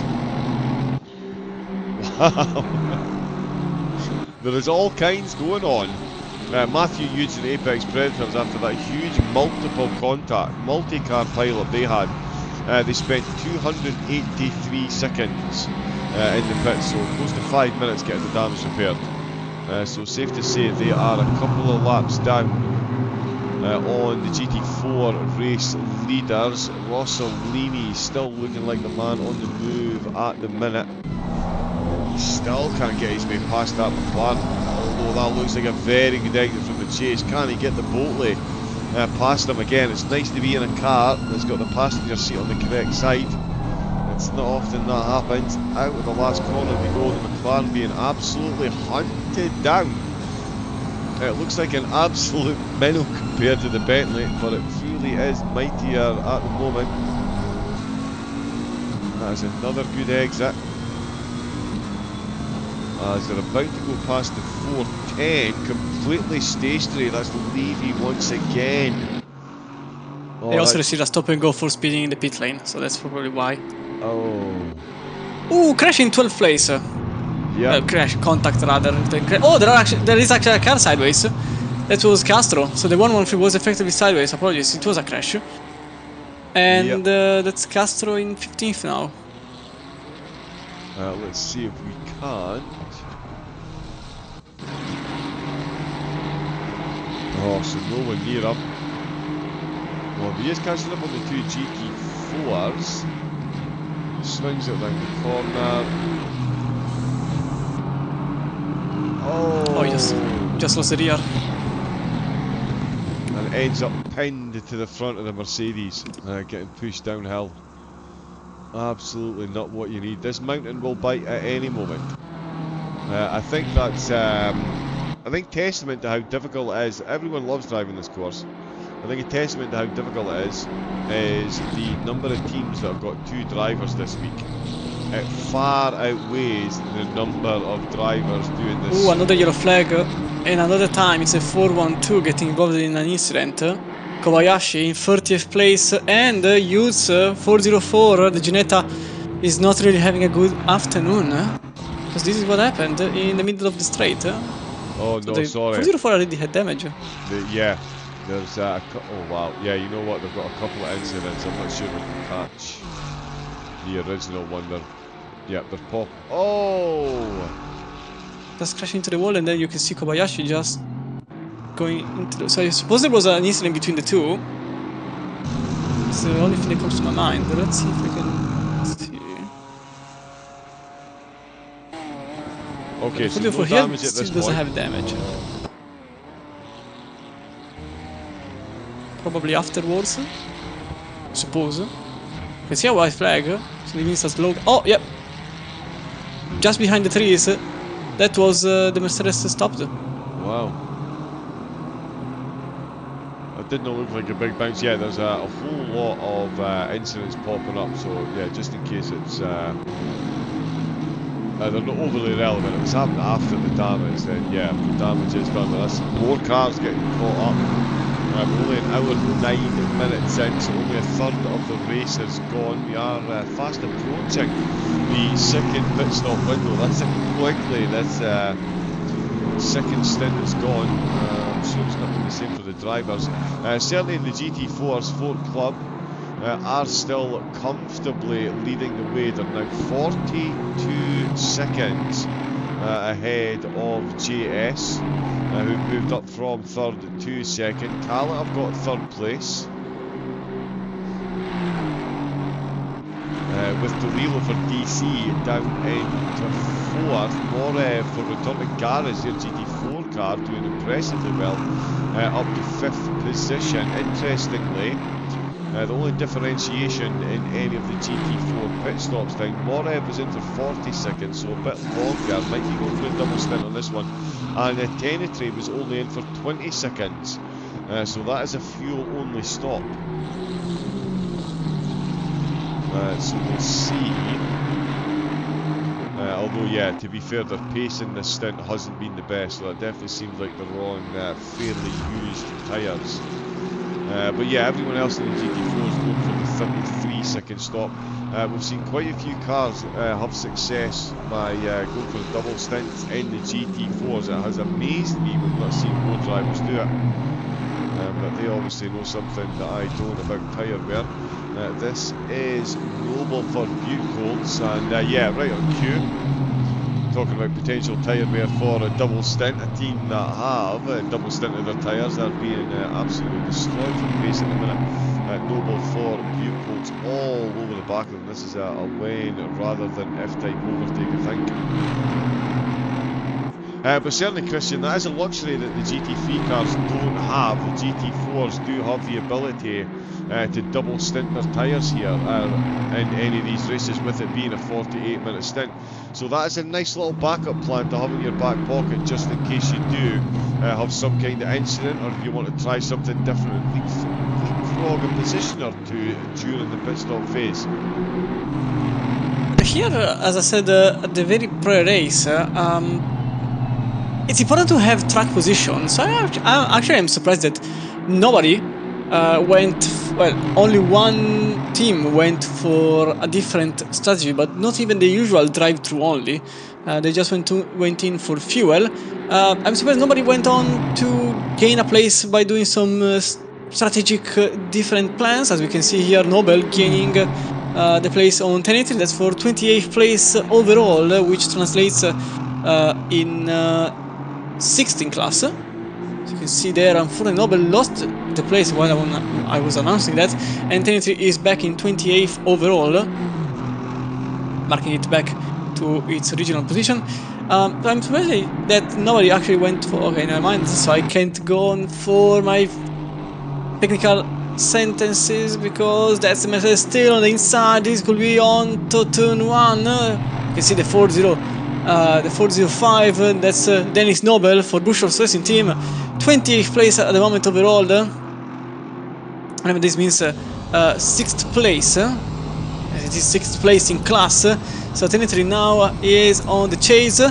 Last lap for Tenetry, which, remember, he just put fuel in the car, he's still with all tires, and Nobel effectively has an advantage over the Aston Martin, which started last of the field and now sits in 7th place. This could actually be very good race for GT3 team in the SR97X. Actually, GT3, if I remember correctly, is solo driving. So yes, he's solo driving. So he is the team effectively.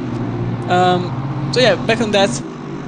In the GT4 field, you could go on for more than a stint with the same set of tires. You could just go on for a drive-through only. Actually, you don't really have to put fuel. But oddly enough, this time nobody went for that tactic, as the battery takes a shortcut.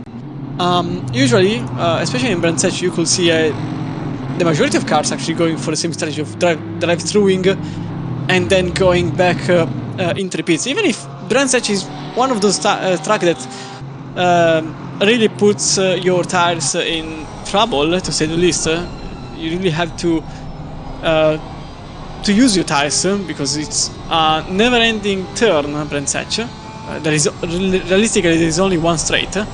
But ironically, in Brandsatch there were many teams into the first team that went only for a drive-through, compared to here, which literally nobody went for.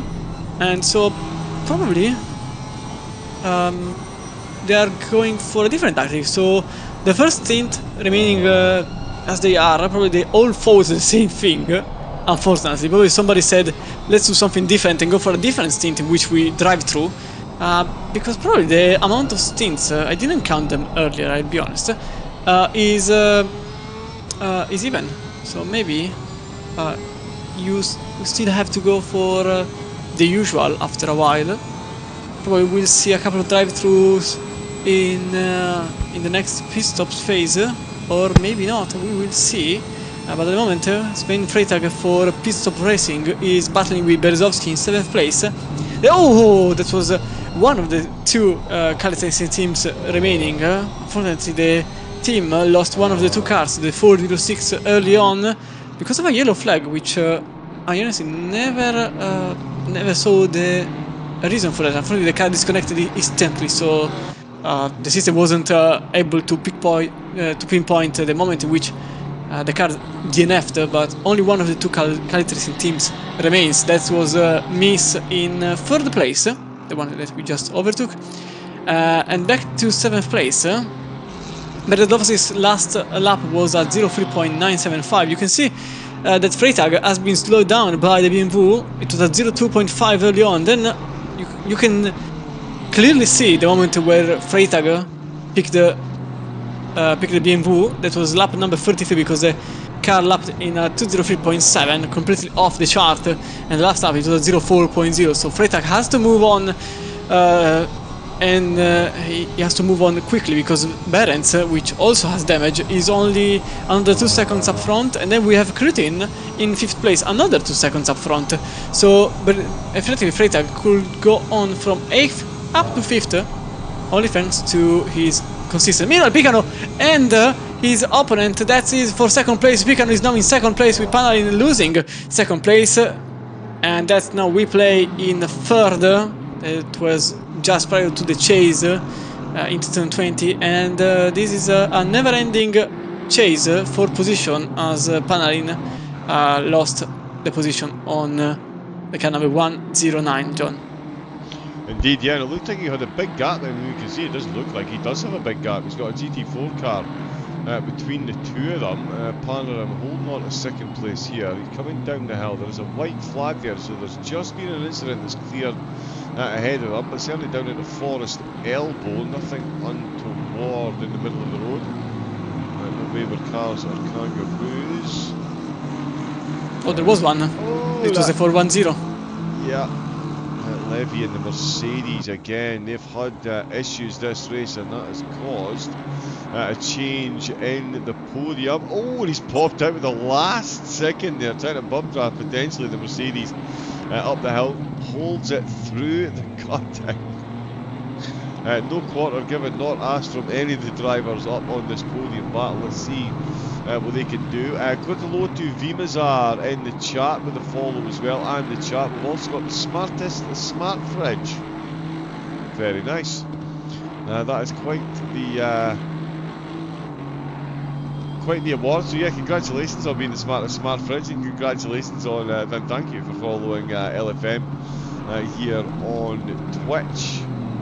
I hope you're enjoying the racing so far. Bathurst has meted out punishment indiscriminately throughout the field. Some drivers have survived, some have thrived, and some not so much. Team Purple Deluxe are down on where they started, it's safe to say, but oh sorry, they are back to where they started after a solid start, back out and repaired.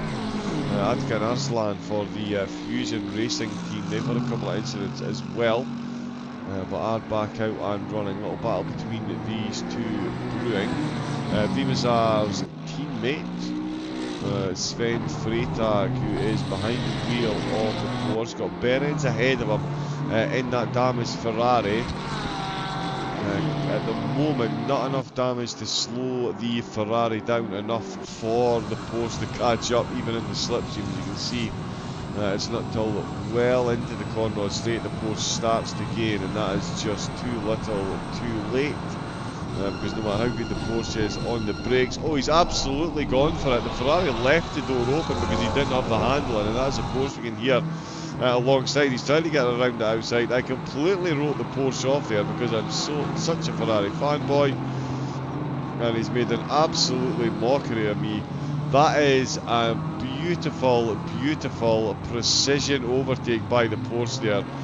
Christian, he did start closing till the end of the Conrod Straight, still managed to weave his way through that corner complex beautifully. It does take two to tango, so hats off to Behrens as well, but Sven Freytag will absolutely have that on his highlight reel at the end of the series. Well, Freytag had a reason to go for a bit of a dangerous move, quote unquote dangerous, not because it was effectively dangerous, but because it was a bit at the last moment. He couldn't afford to lose more time. He already lost about 4 seconds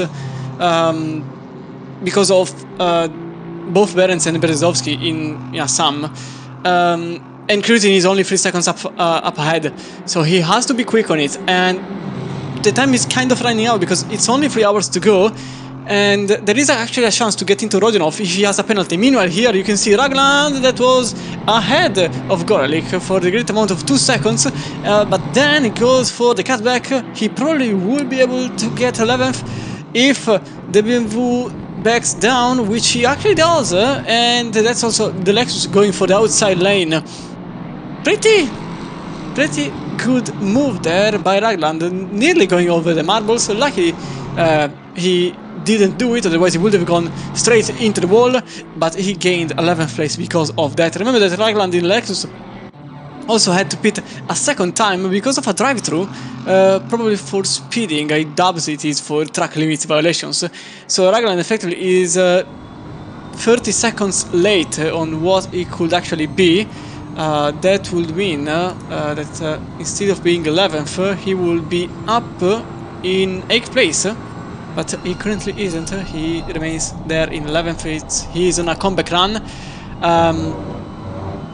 And here we are in the battle for second, where Picano and Panani are battling. Picano's last lap was a 02.4. Panani's last lap 01.8. So apparently he was just very unlucky. We saw the reason for that. Panani was just very unlucky because he definitely has the pace, and I'm not surprised if we see the 102 back in second place, John.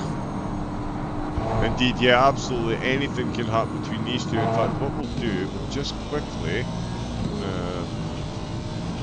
oh yeah, 14 minutes left.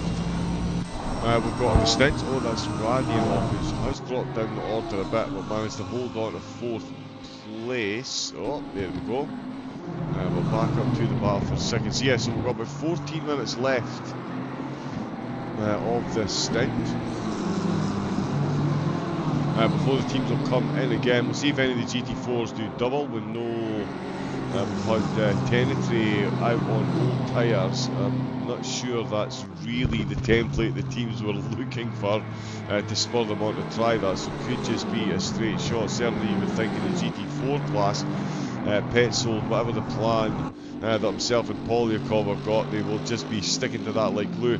The gap up at the front has corrected itself, my apologies. It is, oh no, it's 53 seconds. Wild. So yeah, 53 second gap after 37 laps of racing. That is a stranglehold on the race. It is Bathurst though. Oh, nice train. The GT4 cars just coming around that first corner as well. Just in behind.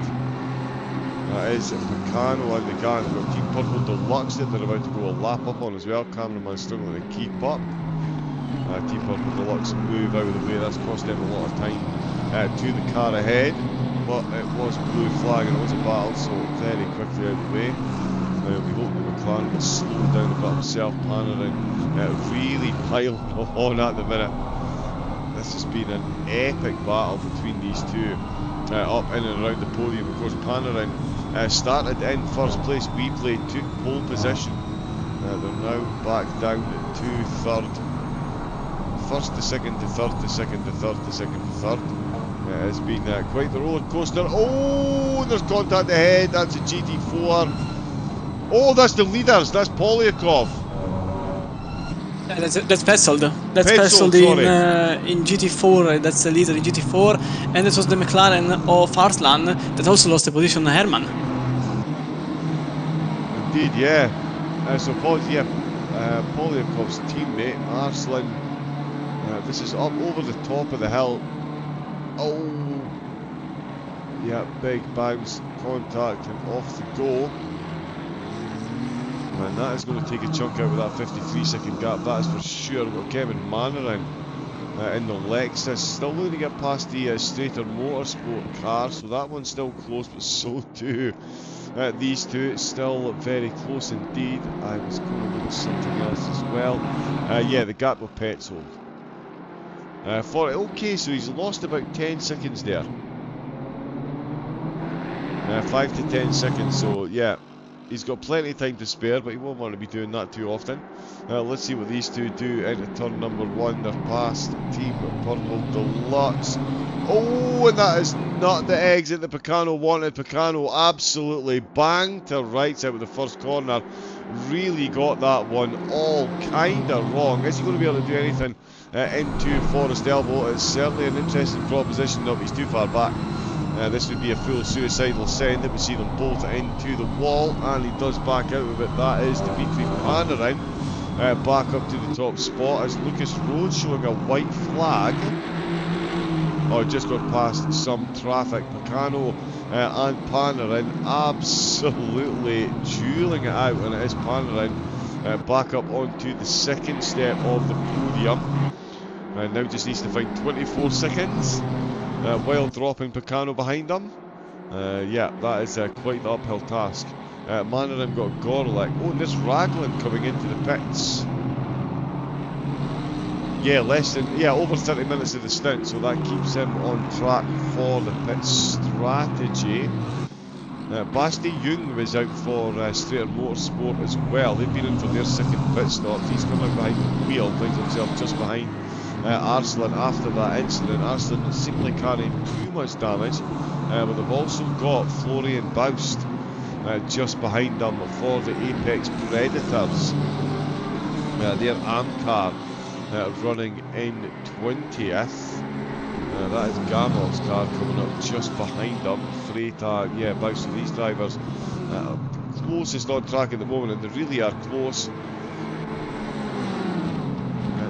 Yeah, two different BMWs. Oh no, sorry, it isn't. Two different BMWs, two different liveries on the BMWs, and it is Baust that gets past. Not bad for the AM car. Castro and Raglan confirmed in the pits. Gorlick just got white flag as he's going past in traffic. Picano now 1.3 seconds down. As this Panarin now managing to find a way to break away. That is going to be an interesting one before they come into the pits, because they don't have that long left in the grand scheme of things. Might see another driver swap as well. Petzold, well, the gap is up 51, so he's already managed to make back a couple of seconds since that incident. Oh, Strater coming past the pit, so that's just an overtake. Well, we've got a car in the pit stops. Petzold, yeah, he is still miles up the road. Baust is still looking close. Wagons only been in the pits 3 times. And they're still up in 15th place. Oh wow, over the go. And is that... No, it's not Behrens, who's that for? It is... Oh, Rodionov. Yeah, so Rodionov, Christian, it is all kicking off right through the field. We've got this battle going on just outside the top 15, but it is the speed stars who have already had more than their fair share of incidents so far that are coming up behind a 3-way battle for position, and they are being blue flagged through. It's, yeah, Bathurst, it's fun. It's fun. When the speed starts are also gaining some time on Picano. For example, the battle up ahead put Rodionov 8 seconds behind Picano. Last lap it was a 0.2 for Rodionov in the 1.04. This battle is certainly not helping Rodinov's case. He probably will be quite aggressive on both of them. Remember that the GT3s have to give space. It's not like GT4s where they have right of space. And by doing so, actually, Young is losing the position on Erday by lunging into the inside. That was Erday nearly into the gravel. So the GT3s have to give the way compared to the GT4s, where the lower classes have the right of way. So probably that's already going a bit aggressive, but rightfully so. The McLaren will be the last car of this 3 cars group battling for 17th place. And apologies, this was Young against Baus, just entirely. Erday is on a Ferrari, but it's on the other STR. Oh, that's already actually going very, very wide and losing a position on track on the BMW. That's possibly going to be an incident. No, it's not. Luckily, it's not, but that was very close between the two. Baus obviously very much on the aggressive side since he wants the position, but they are at fault. They have to give the way to the faster car. You can see the blue flags. They only have a straight line of time to do it, otherwise you incur on a penalty, and at this moment they are incurring in a penalty. So that's Rodionov losing a lot of time, 8.3 seconds at the moment. That's the time between Picano and Rodionov. Picano very slow suddenly. He lost another second on Panarin all of a sudden. I'm not really sure why. Probably a lower class in the way. That could be the reason for that. Yeah, I can see there was a car in the middle, and this is actually very beneficial to Picano, although he's not really gaining on Panarin. That's Rodionov still on 8 seconds after an hour and a half. That's pretty good considering everything, considering the fact that he's in the middle of the traffic. Other 2 cars are currently pitting. That's Behrens in the 1.05 and Berezovsky in the 1.11. I mean, Behrens has damage, heavy damage. Oh, that's a freeway! Three cars in the middle of the racetrack, one of which was a GT4, and this was also a position being lost for Baust. That's Young now in 18th place, gaining a position because of the traffic, and that's, you can see the last car being overtaken by the Lamborghini driver. But by doing so, he's actually leaving Young in another place. That's Young gaining 2 places because of the of traffic. And that's now the Strider Motorsport BMW number 115 ahead of the other 2 cars. That's Florian Baust in Apex Predators Sim Racing IM team in the 114. It goes for the lunge into the inside. In front of the McLaren he goes, and that's another place lost by Arslan, making 2 places lost in about 800 meters. So Young and Baust will continue their fight on. In the meantime, the 105 pitted and remained stationary for a lot of time, 25 seconds more than the usual. Same for the 111, 25 seconds exactly. And you can see there that also Castro was stationary for another 20 seconds compared to the usual time. And Krutin also stationary for a good chunk of time. He's still in the pits, but he still hasn't moved. He's already 11 seconds more. He's been stopped for a lot of time. In fact, he just lost a position, surely. 50 seconds pit stop for Krutin. So he lost 20 seconds to repair the car. A lot of cars that repaired that had repairs in the pits. That's what those were Megan's, Gribov's in the 111, and Cretin's team. Also Silverio, 20 seconds in the pits, and the Maniram also stopped for another 20 seconds. So a lot of cars having damage. This could shake up the field in some ways. The Strider Motorsport car goes into the pits and goes for the McLaren behind, leaving the 114 up on track. That's Baus now in 16th place after overtaking Maniram, that even him had now 20 seconds repair time, effectively shaking up the field, as now Rode sits in first easily with Picano in the pits in the 109, probably without damage to be repaired, but this could actually be very beneficial for Freytag in the pit speed racing. The Porsche driver, I don't think that car has damage, and probably it will be the victorious car in the battle for position. Remember that Freytag was effectively battling for sort of 5th place, so probably this could be actually a top 5 up for grabs for Freytag in a pit speed racing Porsche number 107, John.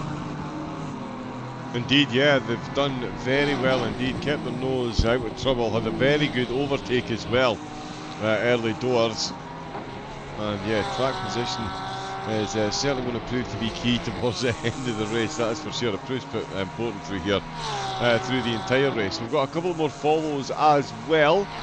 QRT Ian, good afternoon, good evening, as it is now, or good morning, wherever you do happen to reside. No QRT in the race this week though. Any updates on that? I was expecting at least a GT4 car, especially after last week's result. Get 8 with a follow, and prolific highs as well. Welcome to Motorsport, where there are prolific lows as well. Just ask the majority of the teams that are taking part in today's race. We've got more cars coming at the pits. Rossellini coming in, and race leader in the GT3s is Lucas Road for Sim RC Endurance coming in as well. Myself and Thomas Reader having a one split each so far, and what a split each it's been.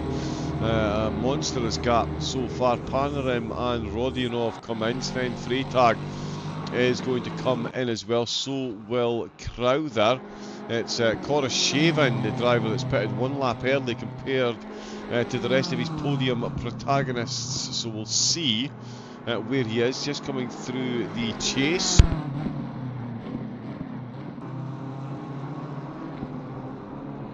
Lucas Road already well on his way out of the pits. Panarim is now moving. Rodionov in, Crowther in, Koroshavin out of the last corner. This is going to be a bit close. Oh no, it's not actually. Panarin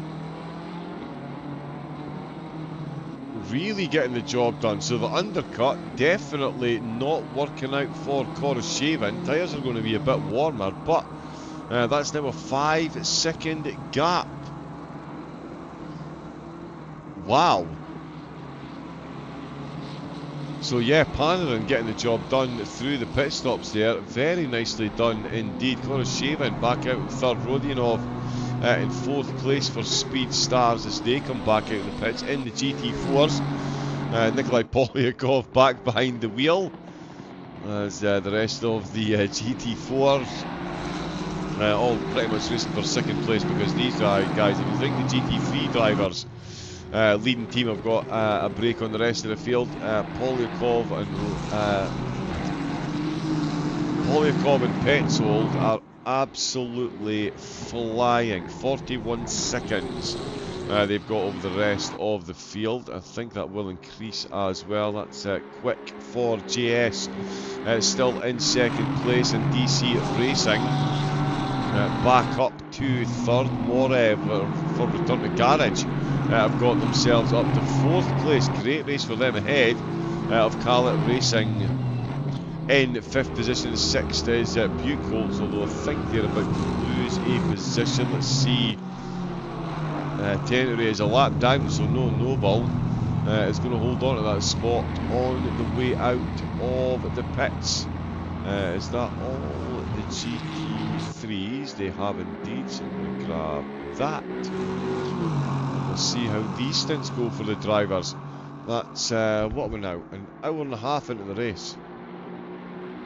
And that is 2 stops done as Noble makes his way out of the pits. Does hold on to that spot. Anyway, still coming to the end of the lap. Russell Leahy in the Bentley.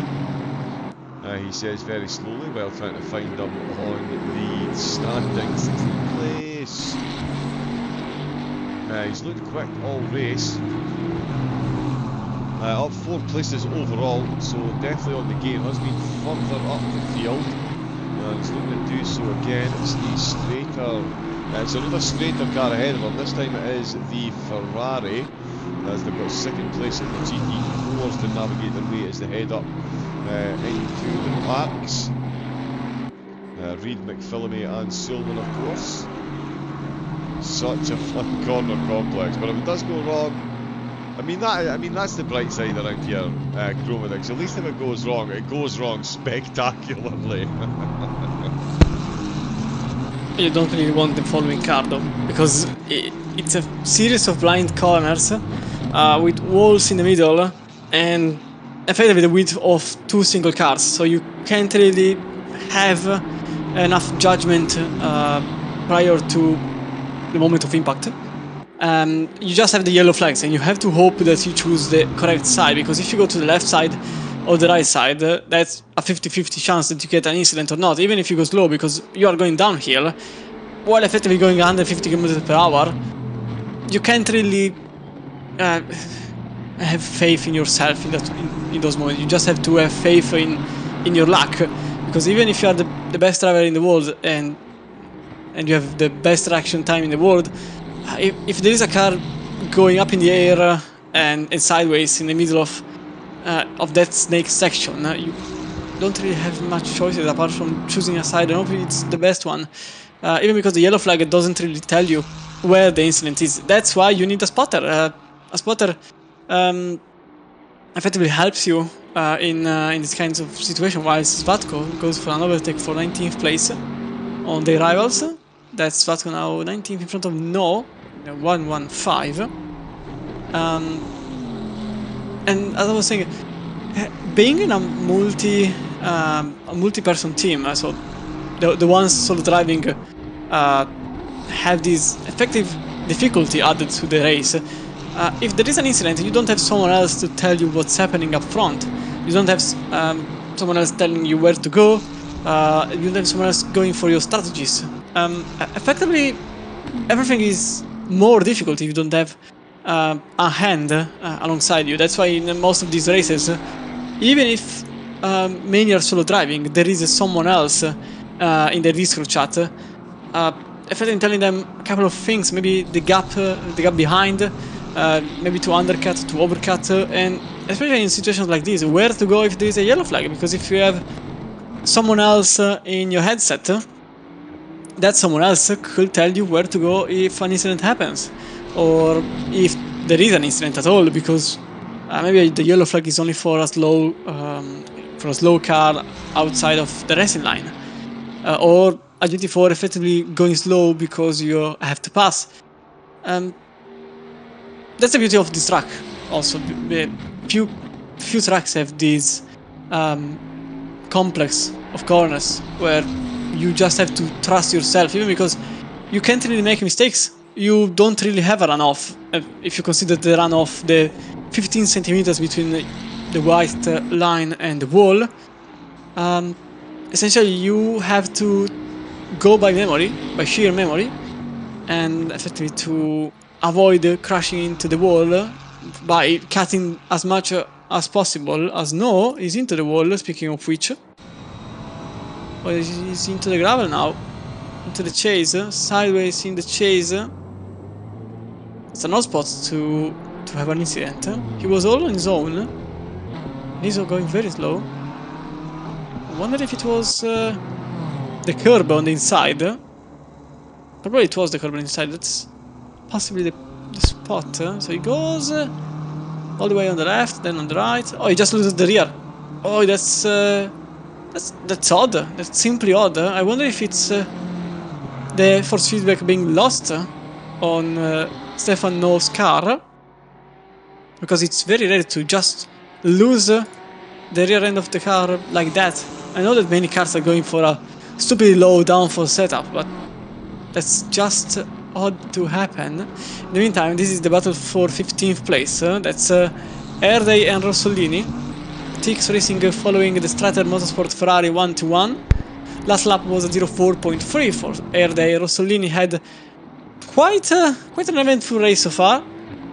Now up to 16th. This car could get up to at least the top 15 easily right now, but many more places are up for grabs, and this car hasn't been slow at all. In the meantime, Smith goes back into the pits, and probably No will follow in the next lap.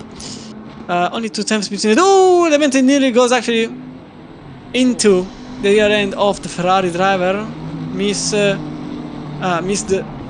car by a couple of centimeters only. You can see from here, Bentley was following closely the Ferrari up front. You can see that the Bentley never really braked on the correct spot. You usually brake at 150 meters. I think it was 120 meters for the Bentley. Very good if you want to go for a dive bomb, but that Bentley wasn't going for a dive bomb at all. It was on the outside and never managed to take the apex. And also is now behind the Goltsev, because with that move actually lost the position on Goltsev in the 1-2-2 Ferrari.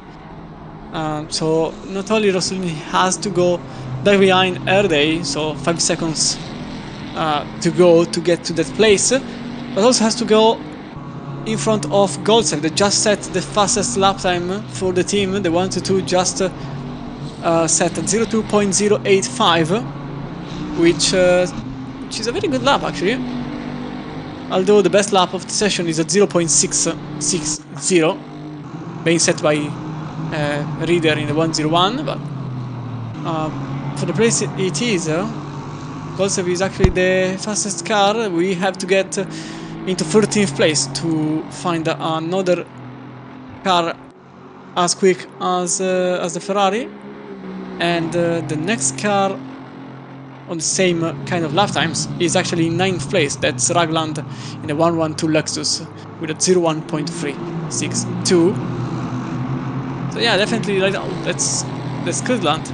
The Close Quarter Racing 13th place at the moment. That was nearly impacting with the Calitre Racing team Mercedes in position number 27 overall, or 5th in class. Currently 11 seconds behind Moref, the 408 Mercedes. So yeah, John, at the moment, situation seems quite calm, although the battle for 7th is only just starting. There are 2 seconds between everyone in that train. There are 2 seconds between Megens and Silverio and Ragland. Then there are another 9 seconds to Gribov, who is actually going very slow compared to Krofer, for example. You can see the lap times that are very slow. That's because the car is damaged. The car is never repaired. I think they might have picked up more damage, I'm going to be honest. Yeah, okay, yeah, surely, because they were pitted for 55 seconds. So that's more damage for Grimov. So the 111 is in more trouble, and Kroter, just 2 seconds behind, is gaining a whole second per lap at this point. Yeah, he is absolutely hemorrhaging time, and it's one of those, it's like you say, if you're losing 2 seconds a lap over a stint this long, you can lose a lot of time, almost as much as a full pit stop. So you as well to come in and get the car back up to full running order, much like Thomas Rader up at the front of the field. 26 seconds ahead he now is, and Pobedinsky as well for replay. They are absolutely flying. Now that they've been separated from Koroshavin, that 8.5 seconds is now the gap, so Pobedinsky really getting himself into the groove and getting a comfortable grip on second place. Whether he can make any inroads on first place is the real question here. 2 hours and 42 to go, so a couple more trips into the pits as well. Goltsev, we can see Ferrari on Ferrari. He's got Erday out for Strater Motorsport ahead of him. We've seen both of these cars have a couple of little incidents. Such a pity for the return to garage racing as well. They were up into the top 10 at one point, found themselves a big hit. Oh, and it's a big send up the inside. A very compliant Erdi there for Straighter Motorsport. Knew he was outgunned into the corner, and that is in the end very easily done for Goltsev. Very nice indeed. Oh, Silverio with a yellow flag in the Nissan. Camera, there we go. Oh no, sorry, white flag, because I'm going past some traffic. Gamov back up to 4th position for the Speed Stars. They've had a fairly rocky first half of the race themselves. They'll be glad of some clear track at the minute, I'm sure. And still do have sight of Koroshavin ahead of them as well. So Koroshavin not only losing time to Pobodinsky, but losing a bit to Gamov as well. Thomas Reeder just going past another car there, hence the white flag. Erdi not giving up the chase on Goltsev for the moment. In the GT4s, it is still Ford Club. Absolutely dominant up at the front. 52 seconds is the gap as the Fusion Racing team just have a bit of a moment. But yeah, Polyakov almost a minute ahead already, so he's got 3 pit stops coming his way. 43 seconds stage 3 on the last pit stop, so quite a bit of fuel. So they may even go for a double stint on the tyres. I mean, yeah, they could probably afford to lose about a second a lap on the tyre wear, given the gap that they've got. GS in 2nd place. Oh, just going past, they are being passed by the Apex Predators AM team. DeLillo still out in 3rd place for DC Racing. Good race for them so far. We've got to return to garages GT4 in 4th. Easy for me to say, Bacalot Racing in 5th, just ahead of Buchholz in 6th position. Tenetry with a short first pit stop and then a very long second pit stop. Oh, there's 2 Mercedes coming together in the background there. Oh, and that is a big contact on the wall. It's Nikolai Polyakov. It's the race leader, Nikolai Polyakov. That is car 401. So that's going to be this one here. Yeah, so he'll be blue flag at this point. Oh, the blue flag does move over ever so slightly there, but yeah, Polyakov goes round the outside. Heavy on the brakes. Oh, the Mercedes comes out. Oh, I think he's just braked laced and lost control. Well, that is how easy it is to get caught up in an incident at Bathurst, and that is Polyakov, race leader in the GT4, getting caught by another GT4. Let's see where that resettles the difference between them at. It's going to jumping up and down at the moment. We were, yeah, like Tenetry said, the longer pit stop. It was the Pro Sim Racing Israel car. They're trying to make a comeback. They held 3rd place for so long as well. And have now tumbled down the order. Polyakov, 49 seconds, so he's only lost 4 seconds there, of which I'm sure he will be eternally grateful. Now let's see what Rossolini is got going on at the minute. Oh no, so separated because of the blue flags coming through. So yeah, this phase, Christian, it looks really about managing the traffic, like the wholehearted. I mean, as you say, the cars are spread out that little bit at the moment. A couple of them coming close here and there, but it is just all about traffic management at this middle phase of the race. Yeah, Bathurst is quite famous to its quite peculiar traffic management. There is a reason why there is a 12-hour edition of this race, although without properly GT4s, but also with other cars like Porsche Cups and TCX maybe? Can't remember the exact class denomination. Should be like TCX, but it's a mix of every single other category. So usually you have to decide where to go prior to encountering every single car. You have to have a sort of predictive mentality in this kind of moments. You can just get to the car and then decide. You have to decide beforehand. Unfortunately, not many people are used to this kind of traffic rules, and so you end up with certain incident that we just witnessed. In the meantime, speaking of passes, there is the Nissan that could overtake a Ferrari. It will be quite peculiar, as that's the battle for 7th place. Oli Megan's getting overtaken by the Nissan. Oh, that's a leader off! Oh, that's a leader off! Into the wall he goes! The 101 is into the wall, and that is tremendous for Simmer Cylinders by Barminia. We have our first mistake by this team, the 101, in a long time. I think the last time they had an issue was Kalami, but it wasn't an incident. This time it is an incident, and this time it could be their lead out of... Oh, there was the Ginetta in the middle of the racetrack. Oh, they just spun. Also, no damage, just a bruise on the wall. That was the Ginetta sideways. Luckily, Thomas Rieder had a perfect, quite perfect damage mitigation, and nothing really happened to the car. Probably some milliseconds of damage to be repaired on the rear end of the car, but that was impressive from Rieder, that somehow saved the car and the lead. So, red alarm contained.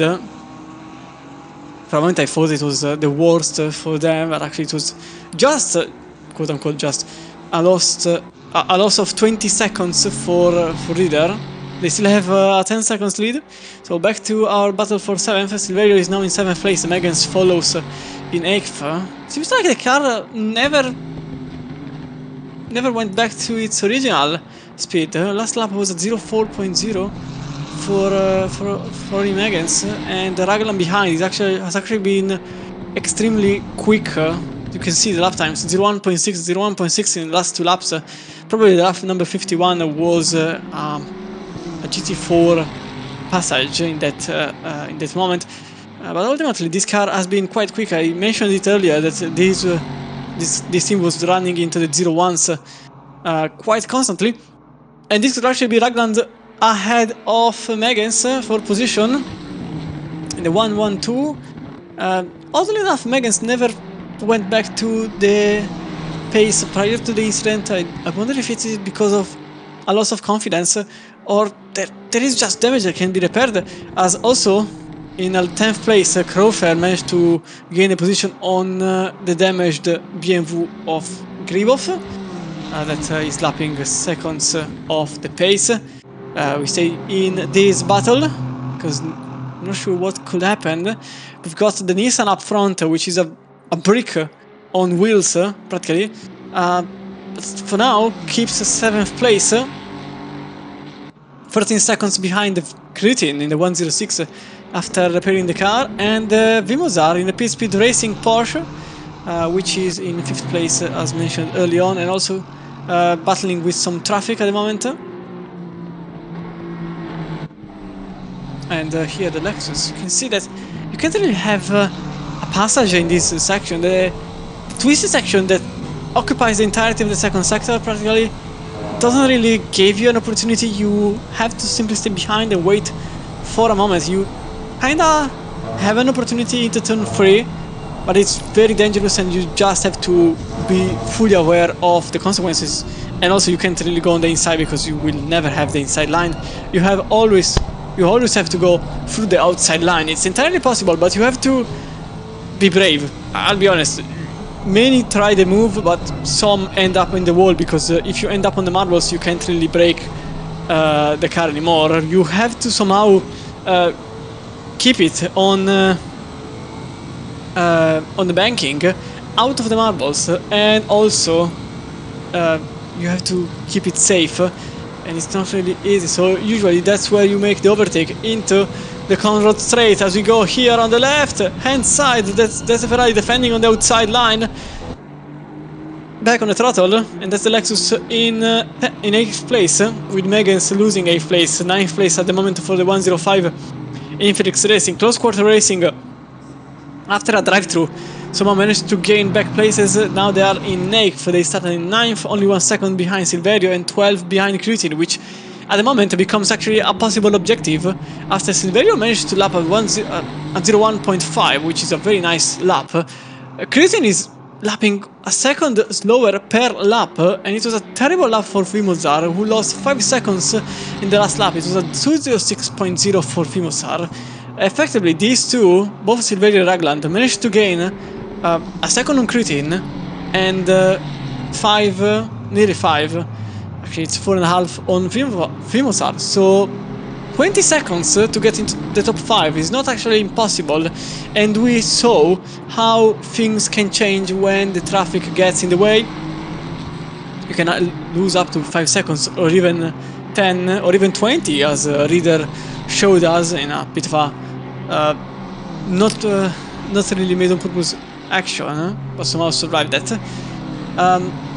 I'm more inclined to think that there could be a huge battle for third at the moment.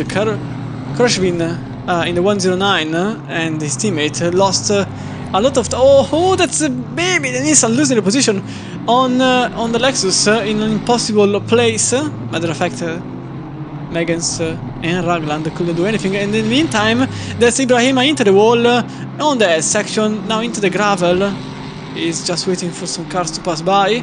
So nothing to worry about in that regard. At the moment the Nissan could still defend. It's quite easy for the Nissan to defend. It just needs to place its car on the inside line, of which it does. Miguel Silverio currently remains on the inside line, and matter of fact, the Lexus doesn't really have a choice but to remain behind. A look at the diffuser from the car up front. This 108 effectively losing some time from the cars up ahead, with 2 hours and a half to go.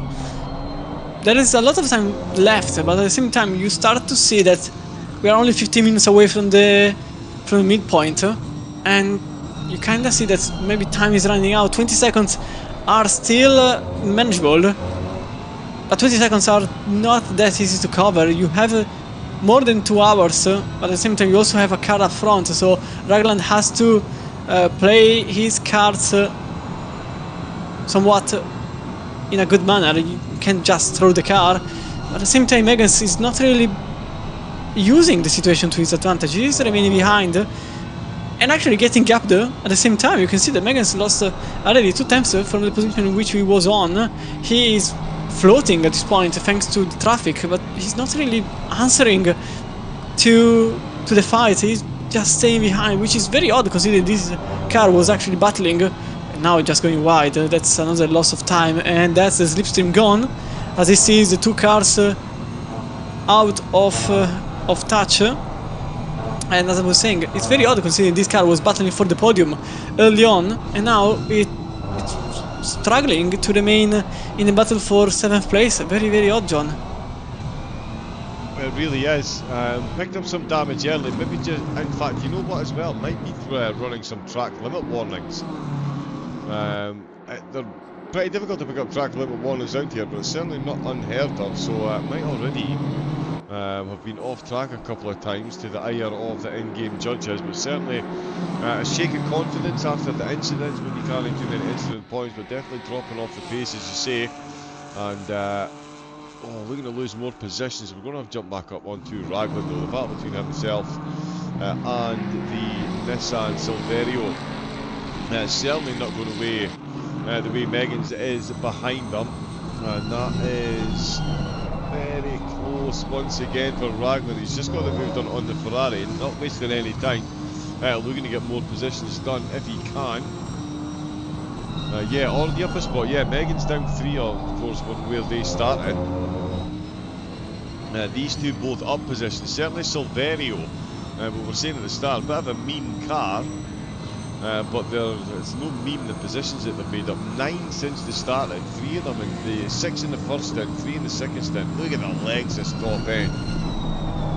Wow, just too little too late though. Absolutely destroyed. That's like a cheetah hunting down a gazelle there. Just closed the distance right at the last second, but it's too little too late, too close to the braking zone.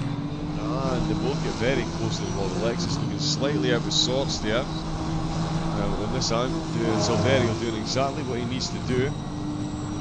Reader is still running up at the top nicely after that little spin, trying the yellow flag on again. Oh, the Cala Racing car just appears there as we head through McPhillamy Park and into Skyline. so much conviction in the car as you're heading down through here, so much interaction with the curbs while you're steering, while you're braking, while you're changing gear, while you're accelerating. There's so much going on, and it is just absolute. Oh, and that game of cat and mouse has been done. It was a shimmy and a shake from the Nissan. Unfortunately, Raglan only had the shake there, and that was straight into the wall. And that is Silverio now with a comfortable bit of breathing space. The battle going on behind him is Megan's. Now sees a chink of light at the end of the tunnel. Was getting left behind and is now surely in pole position to get this overtake redone again. Yeah, you need to be fully committed around here, Christian, and as you and I have both said, one of the few places to get the overtake done is on that straight. That's exactly what the Lexus was going for. He was just that bit too committed though, and that corner exit on Forest Elbow, it really does close up on you as you're on your way through there. The main issue about Elbow's corner is that, about Forest Elbow, is that it's not really plain. Like, there are bumps on the outside, and not big enough of them to jump, but you can feel that, oh, that's Magazine contacting with the Lexus, and that's Ragland actually losing the position. I think out of sheer surprise that the car was getting so close. Ragland took evasive action when he actually didn't need to do so, and by doing so Ragland just lost the position on Megan. So it was quite odd. You don't really give out the position that easily. I just think that Ragland was probably taken by surprise and kind of left the steering wheel to... Oh, there's another contact there. That's the Lexus making contact with the 408. That's Moref in 4th place in class. He may have lost enough time to get to a door behind. And so now Ragland has to gain back the position on Megan's when he was battling early on with Silverio. But coming back to what you said, effectively on the outside you have to, speaking of which, you have to be quite, I would say, careful on your line, because if you go too much on the outside, you can't recover the car. It just keeps on going and going because you can't steer while going on the bumps, and you may end up going on the wall. Now, many drivers actually use it in qualifying as an help. I know it sounds strange, but that wall doesn't really count as a track limit. So if you touch that wall likely enough, it basically stops your car from sliding, and you can have the maximum speed out of that corner, simply because otherwise you crash into the wall. So many pro drivers, actually I saw that they use the wall, just a bruise on the wall, to have the perfect speed, because the wall kind of stops your car from sliding and therefore stops your car from losing momentum. And so if you just optimize your line, you just get a bruise on the wall, and many pro drivers do that, in order to get a better speed out of Forest Elbow, and so to get a better speed out into corner straight. It's one of those little tactics that you just do to gain maybe 1/10 in a whole lap, but it's one of those tactics that effectively make the difference in certain high tier races. In this case, it was maybe, it was probably, and I would say surely, just a mistake. At times you overshoot the corner, you think that you have everything under control, you accelerate a bit too early, maybe over the little bumps, and you end up without steering for just a brief amount of time, which is just enough to throw off your entire equilibrium, and to then effectively have some damage on the side of your car. Also, the rear end there is quite sleepy, so you end up effectively without the same control as you always have. In the meantime, there could be a battle for third, because, oh, there is a yellow flag. That's Svatko. Svatko just lost the position on Schneider by going into the gravel, into the last corner. So as I was saying, there is also possibly a battle for third getting in the way. There is only 1.3 seconds between Korshvin and the Kamov. Everything Kamov for speed starts. The 104 just gained the 3 times in the last lap. but that's an outlier because it was a 0.1.6 or 0.1.3 in the 2 laps prior. So Gamov at this point could actually be en route to get a podium position in the Lamborghini. It could be a very nice battle to have, even because only 9 seconds up front, Kubidiski sits in 2nd place. So it's actually, for the podium position, it's all up to grabs, John. And I'm pretty curious about what the next 2 hours are offering us. Indeed, yeah, it's going to be absolutely fascinating, and it's going to be interesting to see. It's not just what the next 2 hours and 20 minutes offer us, it's what the walls of Bathurst and the sim racing gods decide to offer us as well. Because anything can change at any moment. But you're right, the pace being shown by Gamov at the moment, it will certainly be a concern for Shavin. He's done a fair bit of battling so far, and he does seem to be losing about 3/10 a lap at the minute, and that is enough to get you close, and close will get you a shot on the straights. He's getting a bit of slipstream through some blue flag traffic. The battle between Ragland, Meggins and Silverio has certainly tidied itself up ever so slightly. They've got a bit of breathing space between the 3 of them at the moment, but it is Ragland that is back at the rear of this pack. Meggins in the middle, and Silverio still leading the way. I'm sure he would have been keen to get a breakaway, but you can see the Nissan just that little bit outgunned. I mean, it's getting outgunned, but he still made the biggest gain in the entirety of the race. Oh no, sorry, my apologies. Crowther is up 11 for 326. My apologies to the 326 esports team. 11 places they've made up so far in the race to get themselves to 10th. And Silverio for LK Motorsport, they're up 9 places to 7th. Both are admirable achievements. I'm not sure which warrants more weight behind it. Both of them getting into the top 10. But Crowther with double figures and overtakes. Oh, and that is a big contact with the straighter car in the Team Purple Deluxe. Once again. A couple of incidents registered here. We'll see if we can catch both of them. So I think that's even the straighter GT4 behind them. Oh, it has a tank slapper. Oh, and then a double tank slapper, and an innocent bystander tries to thread the needle. Unfortunately, the thread was split, and so now is their front splitter, and Schneider has got a long way to go. Oh, the Mercedes in front of him just absolutely bit the dust. Croyton's been caught up in that as well. 6th place Anatoly Croyton, car 106, so yeah.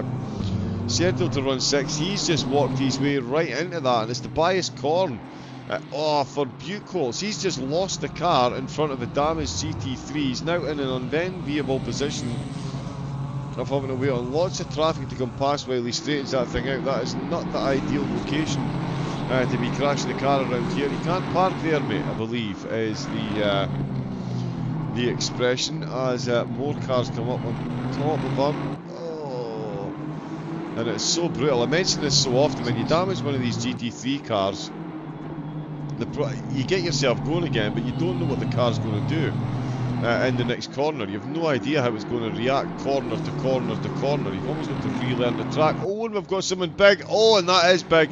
Silverio, Meggins and Ragland all finding their way off track, and he's back up to the front of the group. Ragland in the Lexus makes his way through.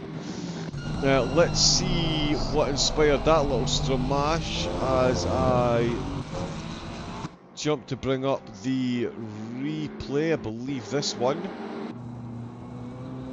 So Silverio at this point is...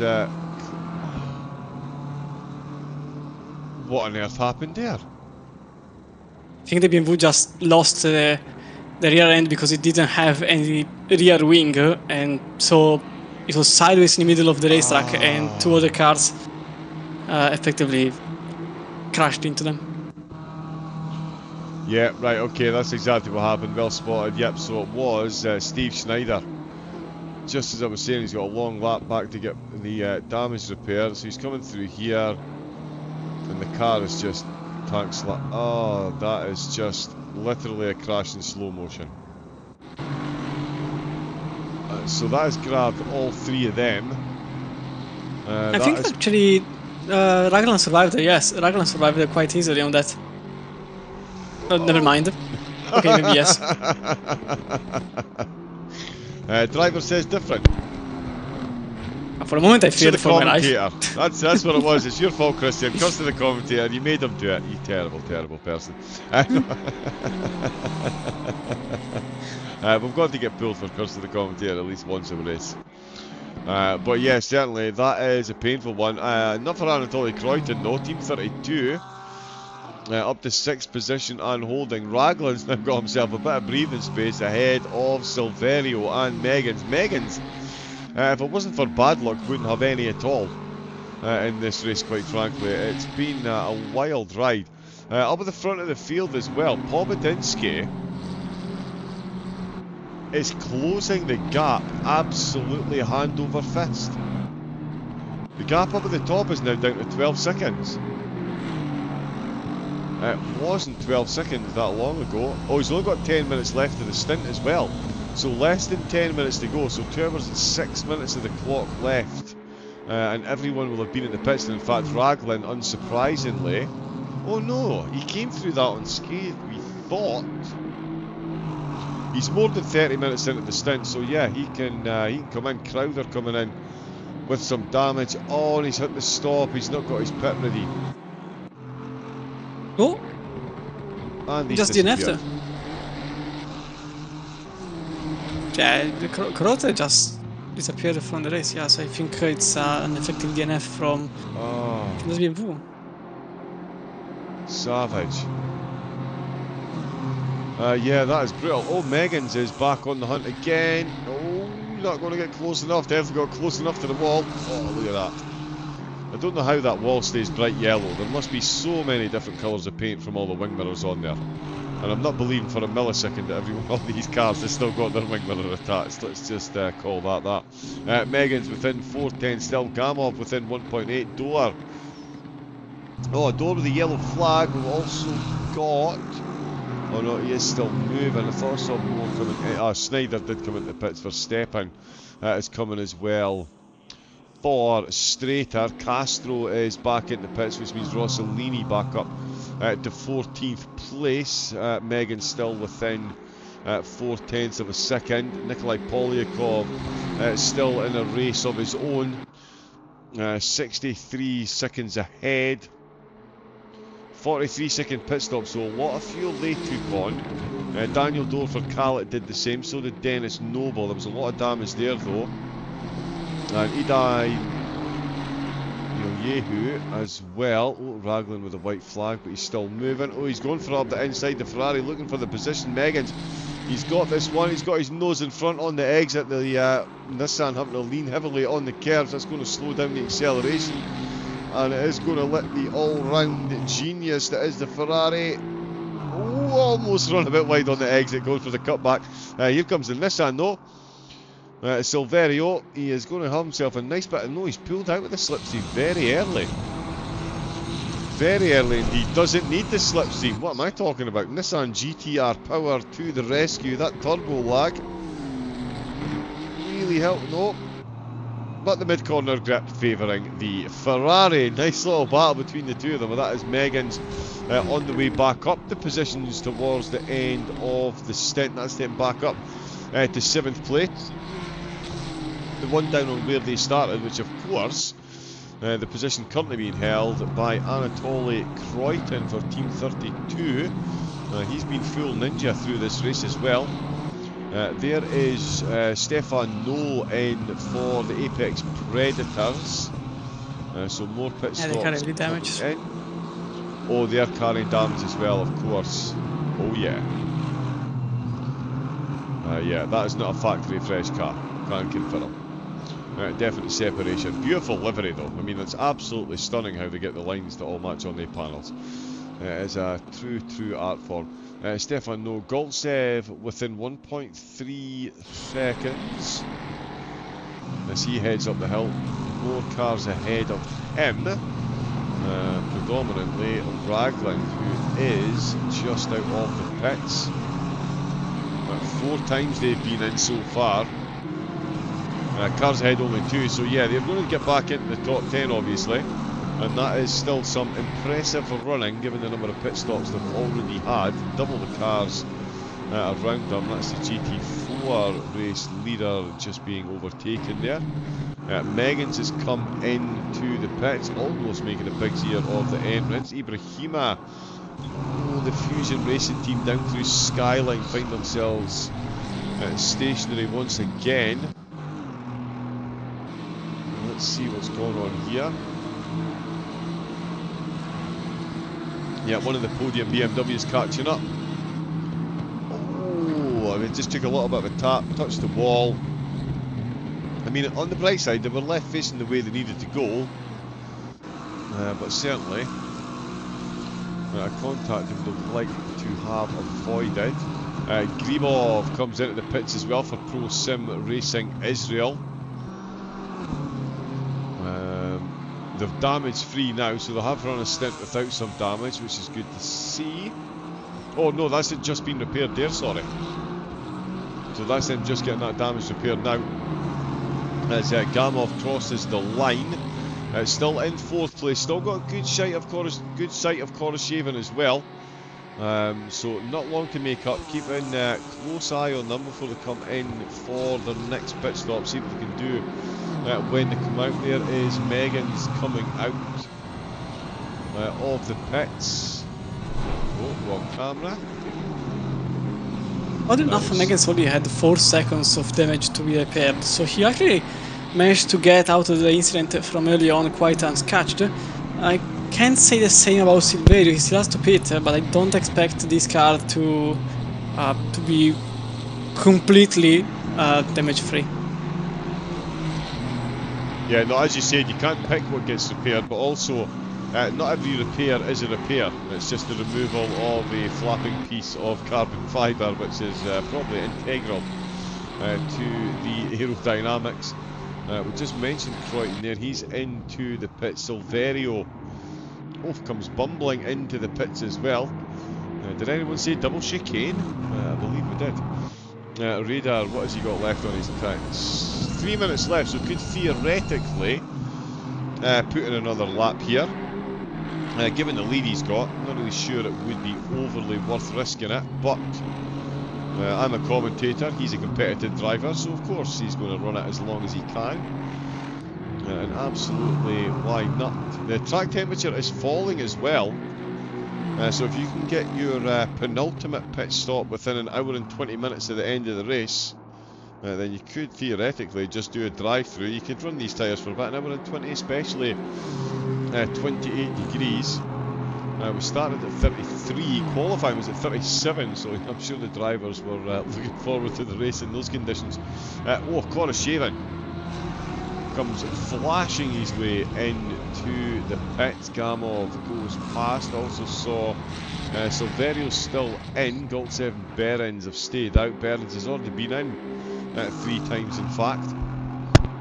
Behrens has been quite unlucky because he just came out narrowly, but still behind Goltsev, that still has to pit. He's on a currently 45-minute stint, so this means he still has 1 more lap to go. But this is actually slowing him down because Goltsev is on all tires. He's on, well, he's lower than Behrens, and effectively the 105 is going to lose some time from his opponent Ragland up there in 8th place. Last lap it was a 0.3.6, so still a very slow lap for Ragland, probably on cold tires, but Behrens' lap will be heavily impacted by Goltsev's presence. At the moment there is still the entire lap to go for these two. Oh, that's a wall! That's a wall also for Behrens. That's also what happens in dirty air. You lose some aerodynamic proficiency, and Behrens just tapped the wall. I wonder how much damage that car now has. Probably not so much, because it was just a brush into the wall. But you can see that the gap now became well, went from 1.5 seconds to 2.5 seconds already, as there has been a drive-through for ignoring driver stint limits. from the car in 28th place. There's a 409, ignoring stint limits. That's a rare penalty, so this means that GT3 drove for more than 48 minutes, and so he has been awarded with a drive-through for exceeding stint timers. Wow. Yeah, like you say, it's not often you see that. They must have, yeah, well, obviously they've run it a bit closer than the planned. I wonder if they maybe had a bit of an incident on the way on their in-lap. The GT4 leaders have been in. It is Petzl back behind the wheel as second place. Stefan Quick comes in. And in fact, straight back out again. 35 seconds, very quick stop. DeLillo comes in as well. Rossellini's in the Bentley for TX Racing, and there is our overall race leader in. Povodinski, sorry, comes in as well, and is heading out. Gamov on the way. Sorry, Reader already on the way out. Yeah, Povodinski, Gamov on the way out. There is Vimazar coming in to the pits. It's actually had a really quiet stint, now that I think about it. Vimazar out for the first stint. Handed over to teammates Sven Freytag, who had the stint. That is Vimazar back in. Who do we have? So yeah, so that'll be their third pit stop. We've got Strater Motorsport that are going to be coming in on this lap. Rossellini, that'll be them up to 3. We've got Door and DeLillo on the way out. Morev on the way out shortly. Noble with a very long pit stop. And we've got Matthew Hughes did go for a drive-through on that last one, which wasn't for a penalty. So the Apex Predators are going for a double stint. Let's face it, at this stage, they've not got much else to lose. Given they're up against a bunch of Mercedes and they're way down at the back of the grid. So yeah, throw the dice, see what you can grab. Well, to be fair... Sorry, on you go. To be fair, many teams actually choose to go only for a drive-through if the conditions are good enough in the tires. It lets you have some advantage because of the fact that simply you are not pitting, so you are effectively cutting 30 seconds from your pit stop, but the downside is obviously that you are going slower.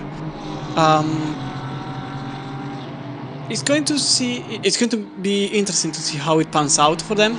At the moment, the GT4 field seems quite close together, especially in the podium positions, because DeLillo, now in third place, is only narrowly, figuratively, not effectively, to Miss, who is defending to Morev for 4th place. They are 20 seconds behind DeLillo, and Miss is actually defending for position in the downhill section. The CRT car in 4th place in class, 25th overall, defending against Morev in the 408 Mercedes.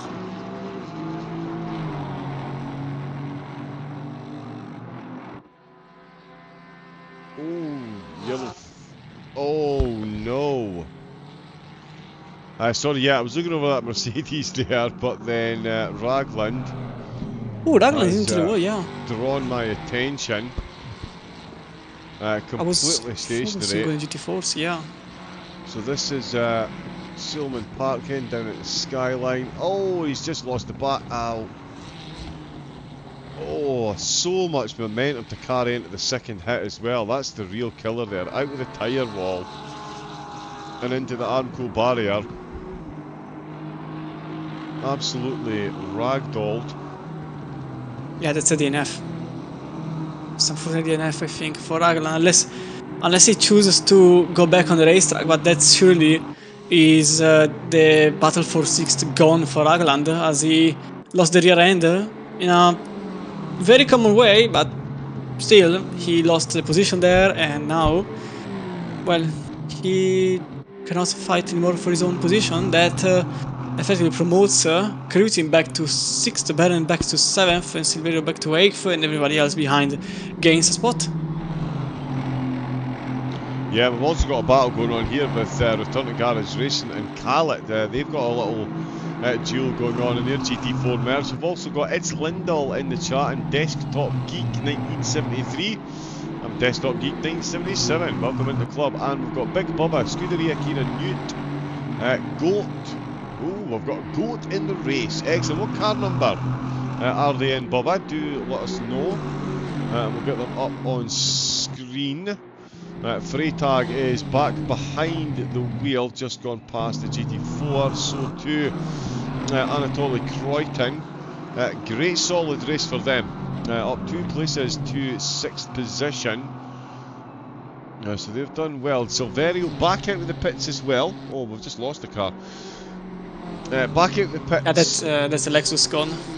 Oh, is that the yeah, right, okay, yeah, close quarter. That is unfortunate. Oh, curse of the commentator, just saying how well the Nissan was doing, and they go and put it straight into the wall. Car 409, oh, that's a lot of damage. How is that not shown up as an incident?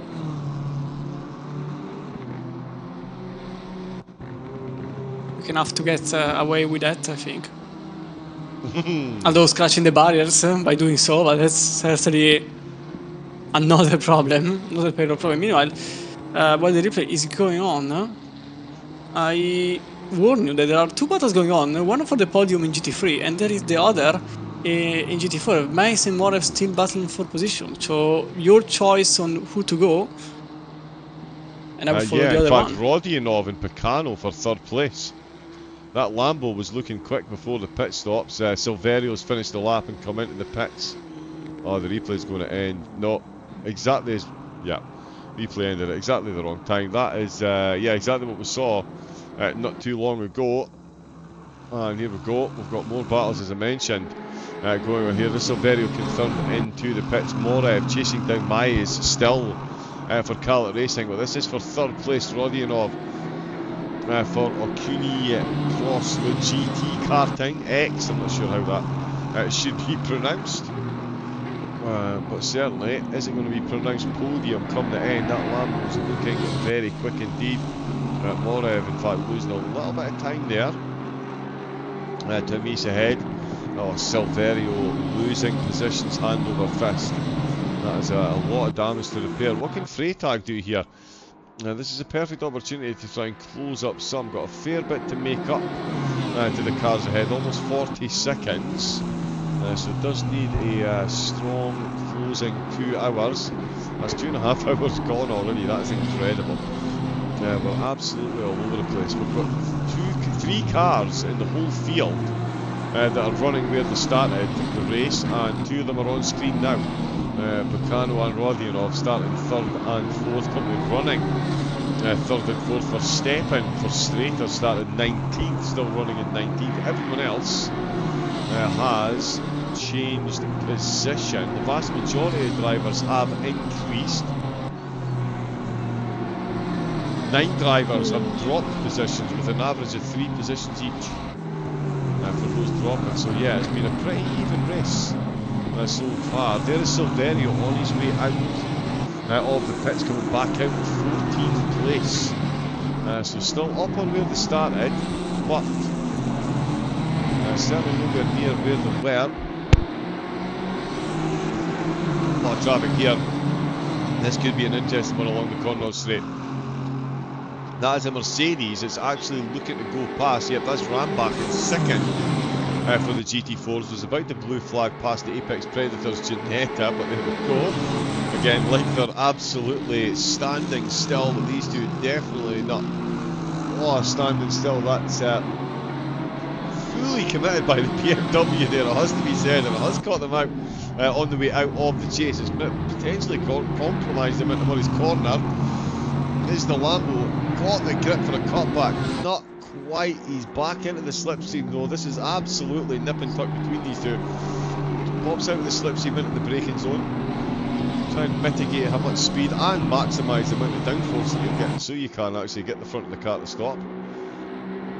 Which is always vitally important. Especially as Christian mentioned about brake bias. I know that I've got a foot with the equivalent skill of a 10-pound mallet flying through the air. So I've got my brake bias set at about 48 because I keep locking up my fronts. So you've got to do what you can. Oh, and certainly, if you've got no downforce on the front of the car from slips, from aerodynamics, which you rely on, it can definitely change the braking distance and steering characteristics of the car. Through the corners, that's Levy. Finds himself bouncing off the wall. Tried to get himself out of the way. So awkward, so narrow, so many walls, so much traffic, and it is the GT4 that has a bit of a bounce. Once again, I think, is it? No. Oh, wow. That's full Dukes of Hazzard there from the Apex Predators. Oh, and bounced us the wrong way. He was just behind the battle that we were watching. He was just behind. He's in the 114. Let's have a look at the replay here. So there's the moment he goes past the GT4 car. Everyone held their breath. Now he's catching up to the two cars ahead. He's actually more than keeping up with them at the minute. The Lamborghini looking particularly slow. Oh! And that is the old curb shaker. Left, right, into the wall. Good night, Vienna. Goodbye, aerodynamics. And yeah, definite separation between the front bumper, the front grille and the bonnet there. Non-aerodynamically sound. Don't need a wind tunnel to confirm that one, I'm afraid. Unfortunately, that is a pretty common mistake too, because that particular set of curbs is actually a bit steep compared to the racetrack. There is the inside corner, which effectively is a literal steep between. There is a literal steep between the higher part of the curb, and then there is a drop into the tarmac. And on the right curb, it's pretty much the same thing, just with the grass. So if you go to the grass, you effectively have a hole. Practically, it's like a pothole you go through, and that's what. No, there is a contact. That's what happens at times. Meanwhile, here the Lamborghini was a bit cheeky there, John. A bit cheeky, just a bit cheeky. Went probing where most wouldn't have gone probing, but certainly looking for some water to be given there by Picano. Picano not particularly in the mood. Oh, got into the wall. That's Moref into the wall. He was battling for position with Miss, and that's Moref. Moref's battle is probably gone there. I was looking at them in the 408. They were battling, well, technically battling for the position. So, yeah, okay, they were battling for 4th place there. And don't think the replay is. I'm not sure this. Yeah. So the 408 incident for some reason hasn't popped up for me. I think this was just before it though. No, the incident was at the SS. Unfortunately, Moref was following Miss, and then I noticed that the rear slipped off and effectively threw the car off balance and into the wall on the left side. Probably the car is salvageable easily, but probably with some damage on the front end. Meanwhile here, Alexander Rodionov for speed starts, still following closely. At this point, Rodionov is able to draw perfectly the diffuser of the BMW up front, but the 109 is trying the best to close the door, every single door, with double rotation of the keys, but the gate could just be opened with a massive ram if Rodionov has the chance to do so. Into turn 1, maybe? No, it's way too far, unless he wants to dive on from 1,000 kilometers away. But Rodionov still is behind. That's a 202.005 for Rodionov, 201.967 for Picano. Freytag is 40. He is 43 seconds behind. At this point, he is not a threat anymore, but certainly 2nd place is becoming more and more a mirage, more than anything else. Yep, that's a big gap that's building up there. Certainly the gap between Road and Panarin at 14 seconds, so that is going back in the way of the race leader again, but certainly closer than it looked like it was going to be at the start of the race. They were running away with it, these two though.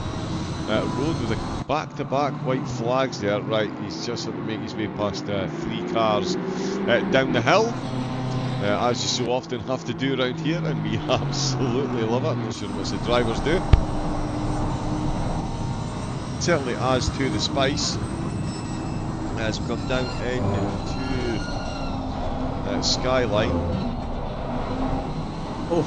Big news for them, because these two are approaching, both Miss and Moref. Moref managed to gain back the time on Miss, so probably the damage wasn't that much impacting. But if these two meet the other two GT4 cars that are battling with each other in the wrong spot, so the assets for example, it could become a pretty interesting scenario.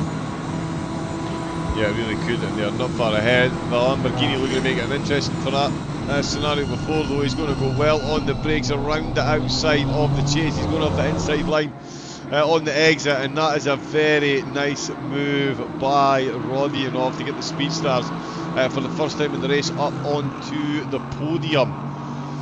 It just goes to show you what you... Yeah, I mean, they have just stuck in there. They dropped down positions. They were getting absolutely hounded throughout the race, and Rodionov pulled his socks up, taking the bull by the horns quite literally, and got that Lambo up onto the podium. It's not going to be an easy run from here to the end of the race, and he might lose that podium spot temporarily again, but I do think the Lambo driver absolutely dialed in.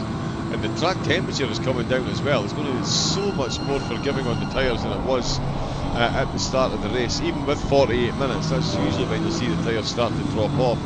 Drivers are wringing the neck out of them around the course like this at 33, 34 degrees. A big difference down into 27s. And with 2 hours to go, I wouldn't be surprised if we see it down somewhere about 24, maybe 23. Then we really will see some fun. I would think that would massively increase the likelihood of some of the GT4s, some of the GT4s going for a double stint on their tyres as well. And look at that, look at who is in front, exactly how I predicted that. The two battling GT4s in the S's with the two battling GT3s, this is not going to end well. Ironically, Moref just set the best lap of his team with damage, so I guess that actually improved the car in some ways. Not sure how, but it did, so that's how it works. And that's the Lamborghini onto the inside. He goes of both the Mercedes and the other Mercedes, the CRT team that effectively becomes a bit of an issue for the BMW that was just behind, not putting a good favor for the BMW following, that had to remain behind for a couple of seconds more, maybe just enough to give the 104 the opportunity that he needed to remain in front into turn number 21. That's a chase, and that's the Lamborghini closing the door as soon as physically possible. And that's still Rodionov in third place, Picano following. He is not done with it, but he certainly has to remain settled for fourth at the moment. Although the Lamborghini just went wide, the BMW also went wide, but in a better manner, as in it took the grass as a bit of an opportunity, whilst the Lamborghini actually lost the rear end to remain on track, so nearly going into the gravel. Into turn 1 completely useless, since we are out of turn 1, and that's Picano still behind, weaving into the straight. Rodionov can't do that more than twice, otherwise it could incur in a penalty. And that's also Silaev switching position with Castro. Castro in a 1-1-3, gaining the position on the inside he goes, and that's 11th place for Castro. Return to garage racing in the 1-2. He's actually on the outside, he tries to defend, but he couldn't do so, and that's Castro effectively gaining the place on his rival. At the moment, the thing is that the cars battling are doing so in usual places, but I'm not really...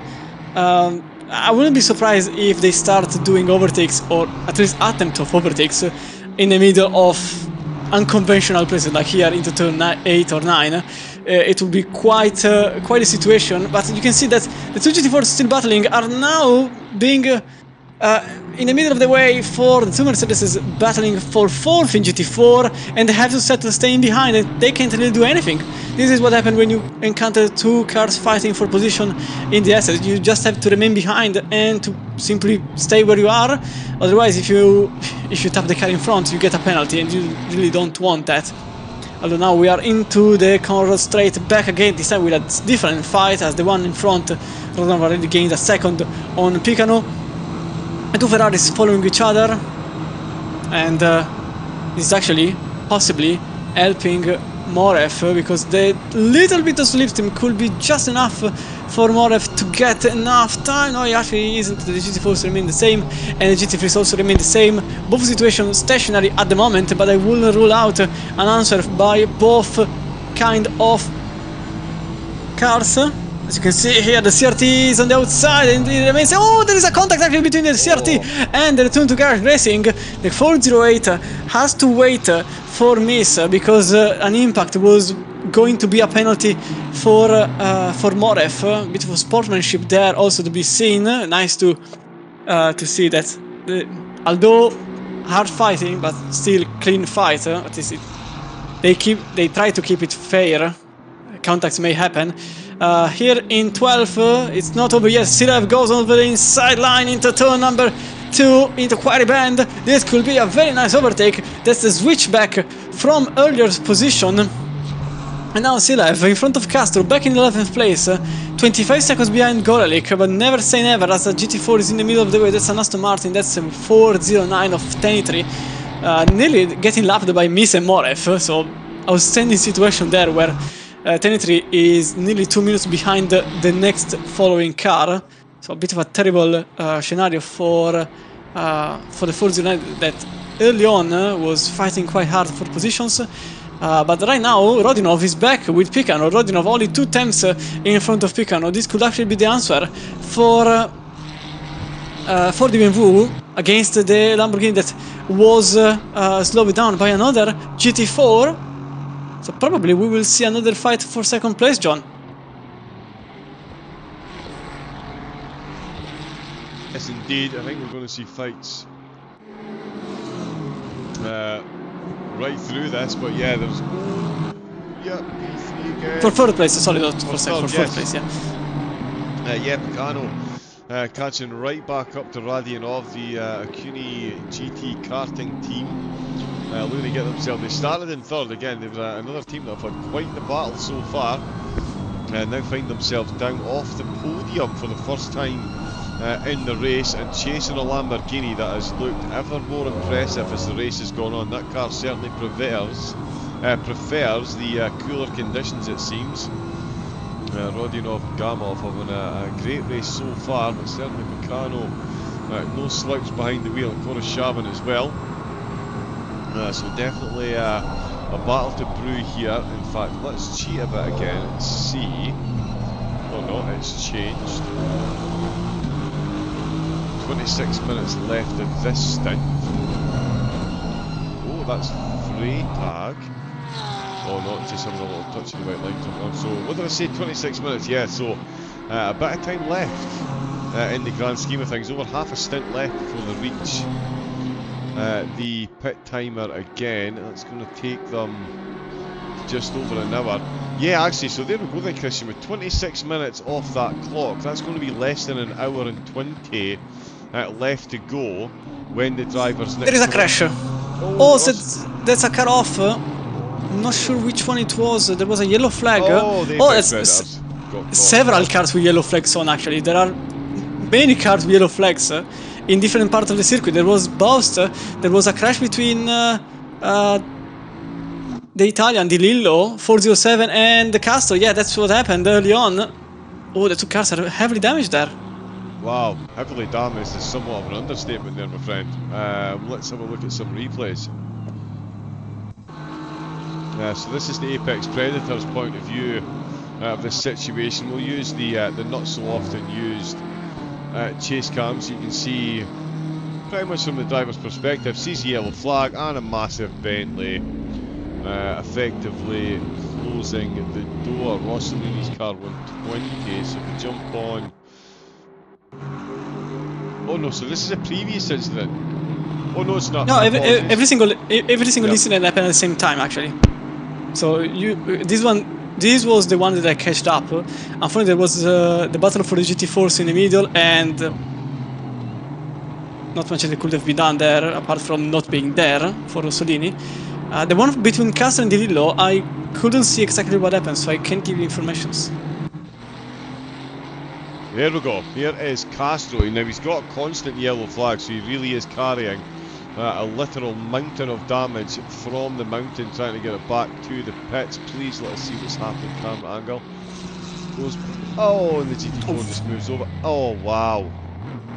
Almost magnetised the nose on the two of them, and there is what Castro is dealing with. We'll also Since it, oh, that's Castro trying to keep the car on the track. This is DeLillo trying to keep it on the track as well.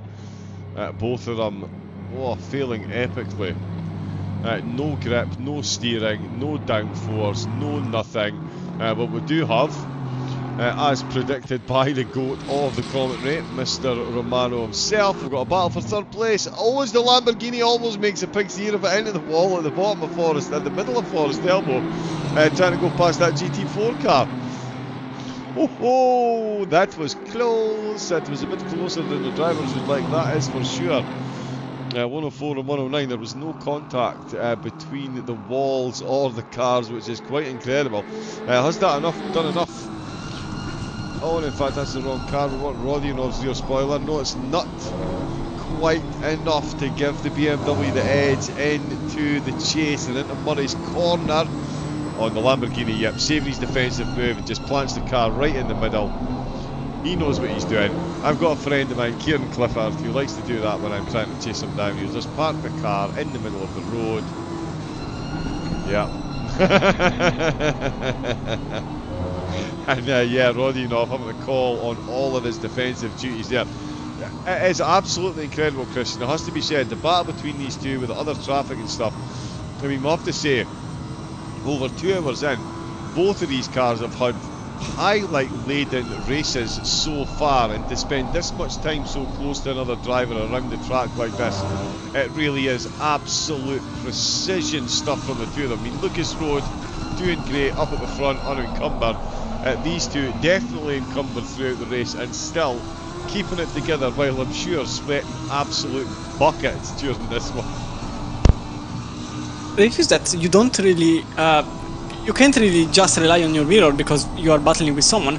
You also have to rely on everything else because there are more cars on track, there are slower cars on track, there are GT4s in the middle of the way, there are the walls. Simply put, there are the walls there, you can see how close they are. So you have to have basically a 360 degrees view of everything that is going on around you, and that actually puts there are more battles. You can see there is now the battle here between two Mercedes, and you can also encounter those while you are running.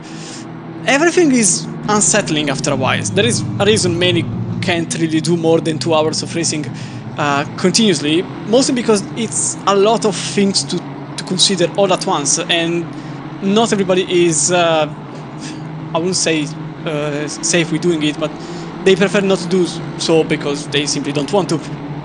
Luckily, I'm one of those persons that is constantly noise in my brain, so I can handle the stress because I am constantly stressed. But in the race, you have to maybe remain 4.5 hours continuously bombarded by informations, by things happening, flags, blue flags, white flags, yellow flags, cars, overtakes, everything at once. And doing it at Bathurst is also one of the most tiring things possible because you can't really slow down. I mean, you can, to be fair, the only track where it's worst, where there is the worst possible stress is Brands Hatch, because in Brands Hatch you literally don't have a moment to calm down. You don't really have straights compared to at least Bathurst, where you have 3 of them, but at the same time you are not as stressed in the walls as Bathurst, because effectively you have just walls surrounding you for the whole length of the racetrack. It's 2 minutes of constantly looking up at the walls, at the cars, at the fact that the width of the track is not that big, so you have to be constantly aware of everything. If you put also a battle for podium, there is little chance to remain calm for the whole race. That's why at times there are odd incidents caused by pure nervousness or simply being fed up with someone else. You just run out of patience. That's as simple as it gets. Some people have more patience than others, and unfortunately some incidents happen because of sheer nervousness, and those happens even in real life. We've seen many more, and we will see many more in every single race possible in this universe. nervousness also brings this. Some mistakes also happen because of nervousness on traffic. Imagine being Morev right now. You are battling for a position while also having to look behind you because there are cars passing by, while also having to look at times in front of you because you have also to lap other cars in your same category. You have to put your mind somewhere, and now Pavel Morev may have the chance on the outside on the S's. You can't do it. Oh, that's actually a possibility for Morev, as Miss takes a shortcut. No, he actually just gets a track limit violation, very likely. And that's what happens when you are fed up with your passions. You try moves where you normally wouldn't, because nobody would actually try a move into the S's. That's simply crazy and impossible to end up with a good result.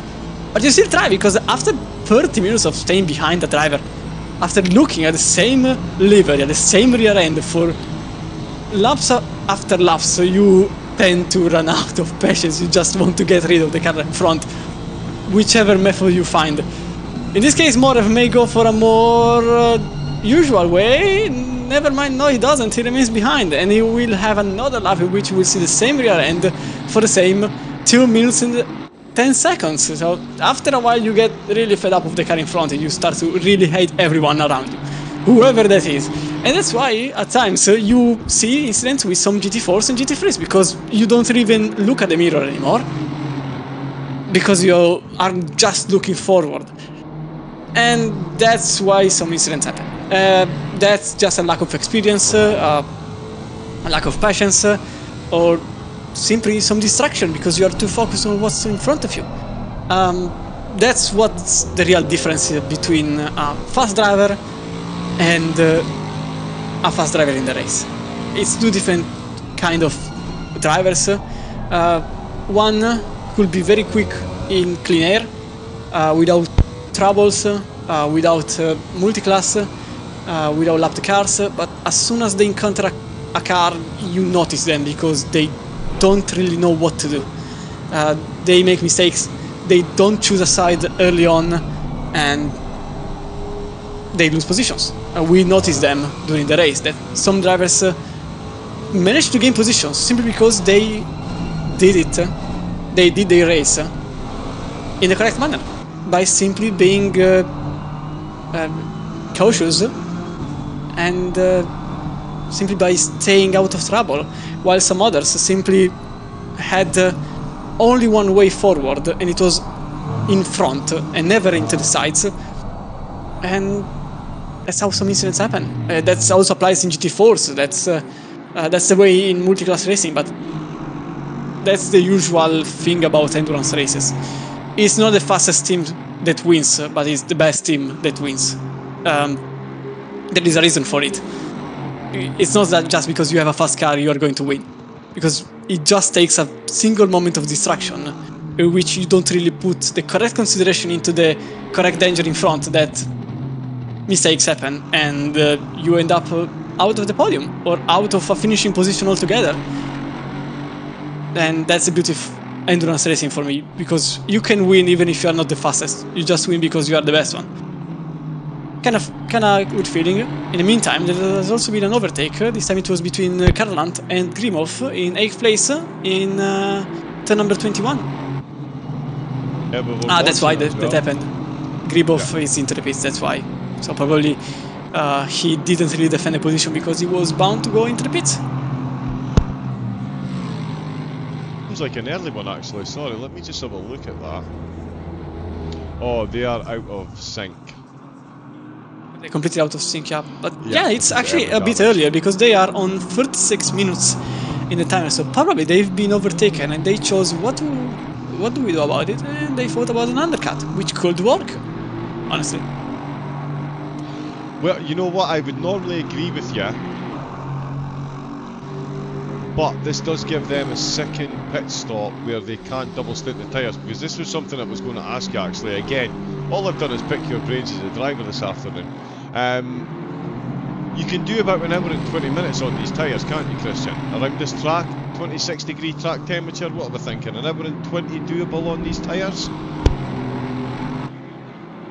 I am actually thinking about something else. They are simply wrong, because they pitted so early that now 36. Yeah, I think they just made a blunder. Yeah. Because in 90 minutes. Oh, okay. They are they are way too close. I think that was a blunder. Yeah, because let's hypothetically say you take 45 minutes per stint. There are still 2 minutes to go. So they completely butchered the pit stop right now because they had 10 minutes to go. Unless they butchered the fuel stop. For some unknown reason they put less fuel than the usual. But now there is no reason to pit now. So they effectively tortured themselves with another pit stop for no reason. I don't really understand why. They didn't even have damage. Why do you have to pit right now? Yeah, it does seem like a very strange decision given the timing when... Oh, Freytag is off! Who is? Into the barrier, Freytag, yellow flag, into the barrier he went. Still running. That's probably side damage for them. See if I catch it on the replay. It didn't pop up on my incident sheet. It was in the uphill section.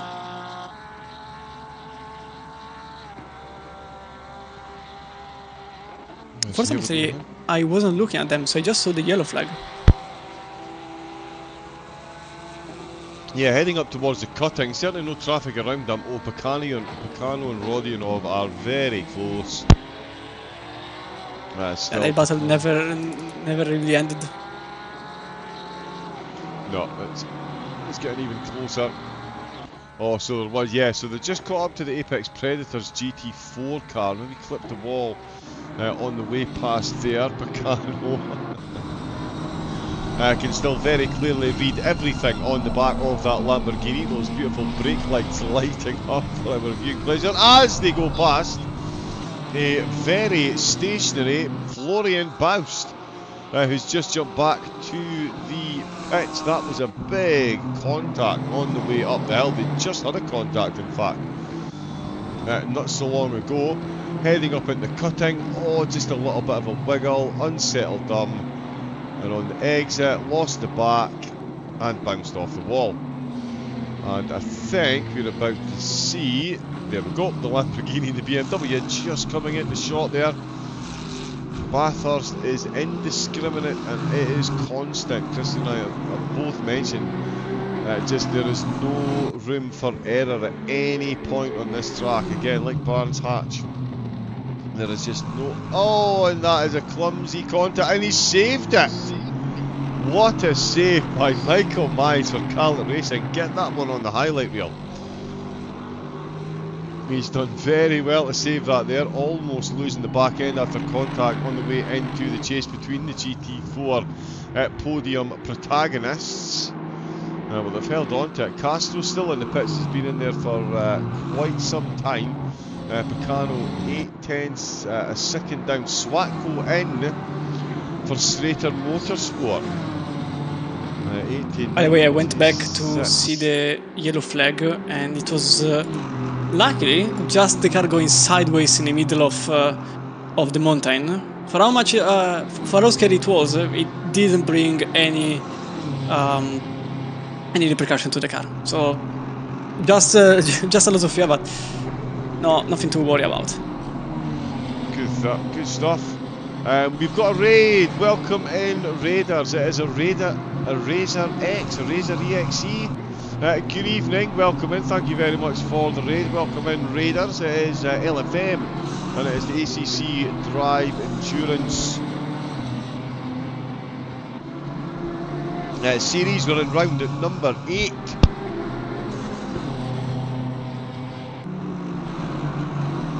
And we are going around Bathurst. Now, we've lost 5 cars so far. Rain, who said rain? Yevgeny Gamov. In the chat, Yevgeny in the Lamborghini. Having a great race so far. Up to 3rd place.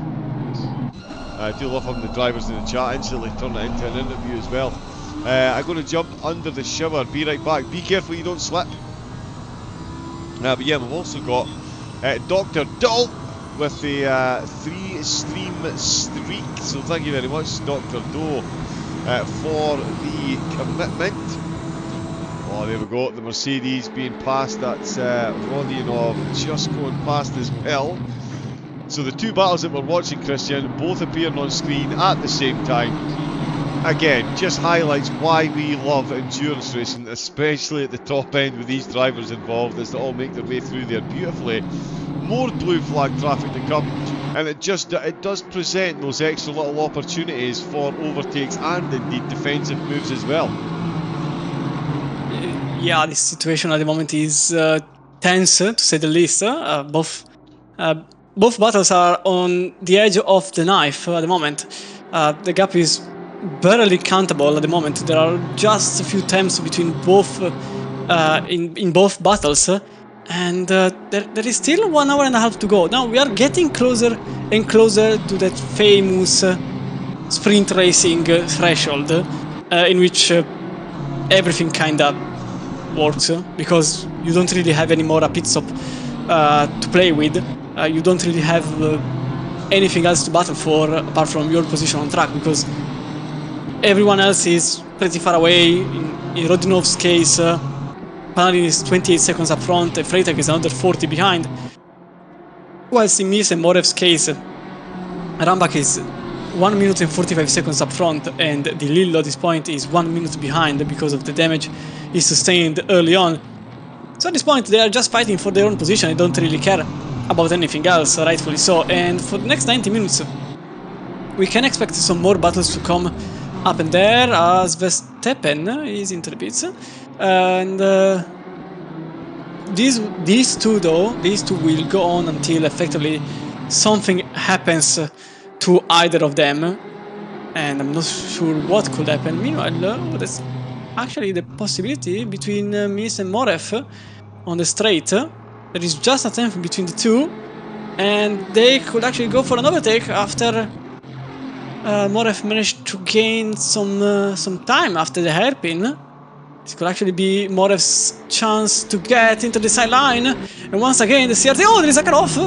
There's Tom Winch into the barriers in 29th place, but that's also, oh, that's Morev that goes off into the grass after trying an overtake on a CRT car, and once again Morev he's having some troubles. The 408 ended up on the grass while trying an overtake on his rival, and at this point their stint limit may actually be the only thing that separates them. Actually, no, they both are on the same stint strategy. 40 minutes and 25 seconds for both drivers, and ironically it's neither the same for Rodionov and Picano. They just have a single lap of difference between the two, so either these two gap each other with a different pit stop strategy, or they will also go into the pits at the same time, heading to more rivalry. Indeed, yeah, sorry, the camera jumped away there. That was a big impact for Tom Winch. We've got G4 saying hi in the chat. Hello, hello, that was me way back there. And Wade GFX as well, thank you very much for the follow. G4 with the follow as well, thank you very much. I'm still looking at Gamor's text and praying. Imagine we saw rain in the last 30 minutes. I mean, there's a cloud. There's a hope. The wind's up to 4 kilometres an hour as well. That's getting into treacherous territory for the drivers to deal with a couple of corners. So, yeah, will we see rain? We're seeing the cars all coming back together. Martin Smith on a comeback charge for America United after they teleported into the wall. Are catching up on Andre Robinson's Fusion Racing team's McLaren. They've made it up quite a few places in the race so far. I'm sure they'll be keen to hold on to them. We've also got Oren Neggins and Felix in the Ferrari, back in the top 10. And looking to improve on that further. This will be at the expense of Strater Motorsports. Gorlick is back behind the wheel of the car. We've also, oh yeah, there we go, 10% discount in the chat as well. Go LFM. And that'll get you 10% off all of your setups as well. Link there to follow in the chat, and all the oh, he's gone for it, they're side by side. I tell you, well, that's a very good exit out of Hell's Corner and into Quarry Bend. The Ferrari's going to have this done and dusted around the outside. Not even a contest there. Megan's making moves. They've already had their 4th pit stop, of course. So they will be close to needing one more. Oh, it's going to keep it interesting. That is for sure. Croydon comes into the pits. Yes, so one more stop after this, hour and 22 of the race to go. Morev we need to get back on board with, because that is still for the final podium position in the GT4s, and it's still duelled out by these two Mercedes. They're absolutely hammering Tom. Oh, Rodionov with a yellow flag. Picano, oh, they're stationary. Picano and Rodionov are stationary and they've swapped positions back again. Picano rolling away there. Let's have a look and see.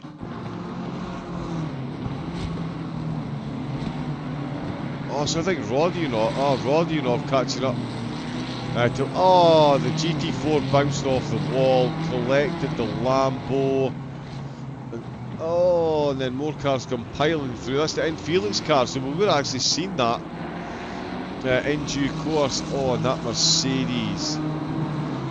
Jacob Dakwa for Pro Sim Racing Israel. That is, yeah, a horror show crash for all involved. So yeah, we can see this here from the Forbidden Chase cam. Catches up, the Mercedes moves over and just clips the wall, and then just complete chaos ensues. Oh yeah.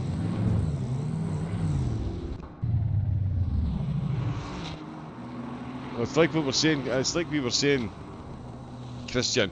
Bathurst can strike in many ways. You don't even have to make a mistake to get caught up in something, and yeah, it's so easy to be wrong place, wrong time. We're, what, 3 hours and 10 minutes in, and still the mountain is biting hard on the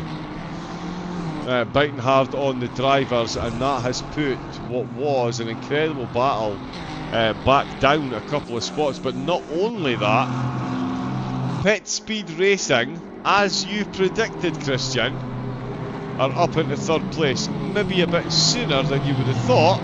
But they've done it in the course, and that is a phenomenal drive. It's an ill wind that blows nobody some good. Not exactly the way I predicted though, since it was again, the 410 again involved in another incident with another car that was passing through.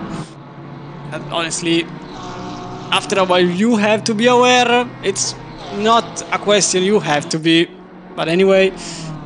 Paranil now is in 2nd place, and Freytag effectively gained the 3rd place simply by existing at this point, with Pican and Rodionov that took damage from the earlier incident, and at this point it's quietly becoming an elimination race, as only 30 teams remain, and effectively only 29, since Castro I don't think will ever come out of the pits. And of these 29 teams, only 17 are GT3s. So we started, remember, the race with, if I remember correctly, around 37 entries. And at this point, the situation is getting slimmer and slimmer, as the top 10 is actually possible for oh, there is a contact there for the Nissan. Miguel Sevilla again, another contact. Not sure what happened there. So now the battle effectively that still is on is the one for position in GT4, obviously. That's for the podium position after Di Lillo had to repair the car.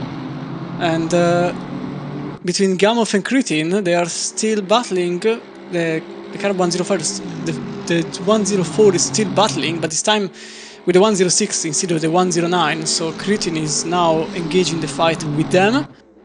And now it's a different set of battles probably, as okay, ironically both Miss and Morev went into the pits at the same time.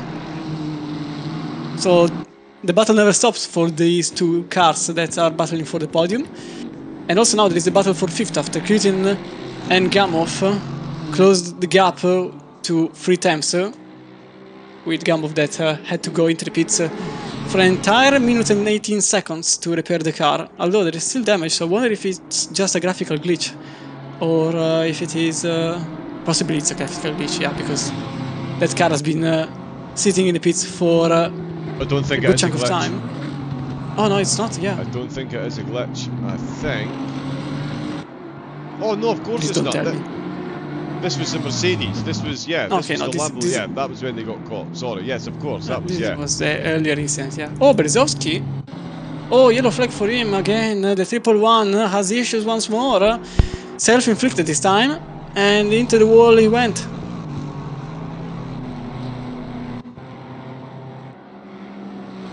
Yeah, we'll get a look at this one then. Over the top of the park, heading into Skyline, where we've seen so many.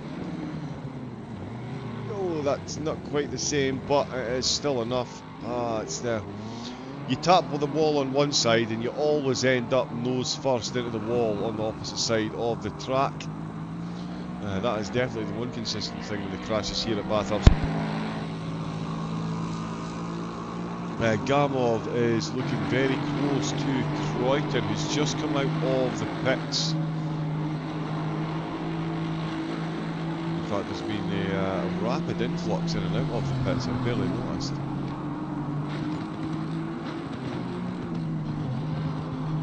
There's been quite a situation in GT4. Now Morev is 16 seconds behind his rival because of the pit procedures. He remained stationary 20 seconds more, and so he is now 20 seconds behind his rival. Oh yeah, that's an interesting one. Gamov is about to lose the position. Oh, Gamov. Gamov is about to gain the position, sorry, that's Croyton. Effectively, not really defending the place, although that's the Lamborghini also going 1,000 miles off the apex and going back in 6th. Definitely carrying a bit of damage there and feeling the pain. Got the move done, but no grip on the way in the corner. I don't think it's damage, actually I think it's just a graphical glitch, to be fair. Because the car is actually proceeding quite well.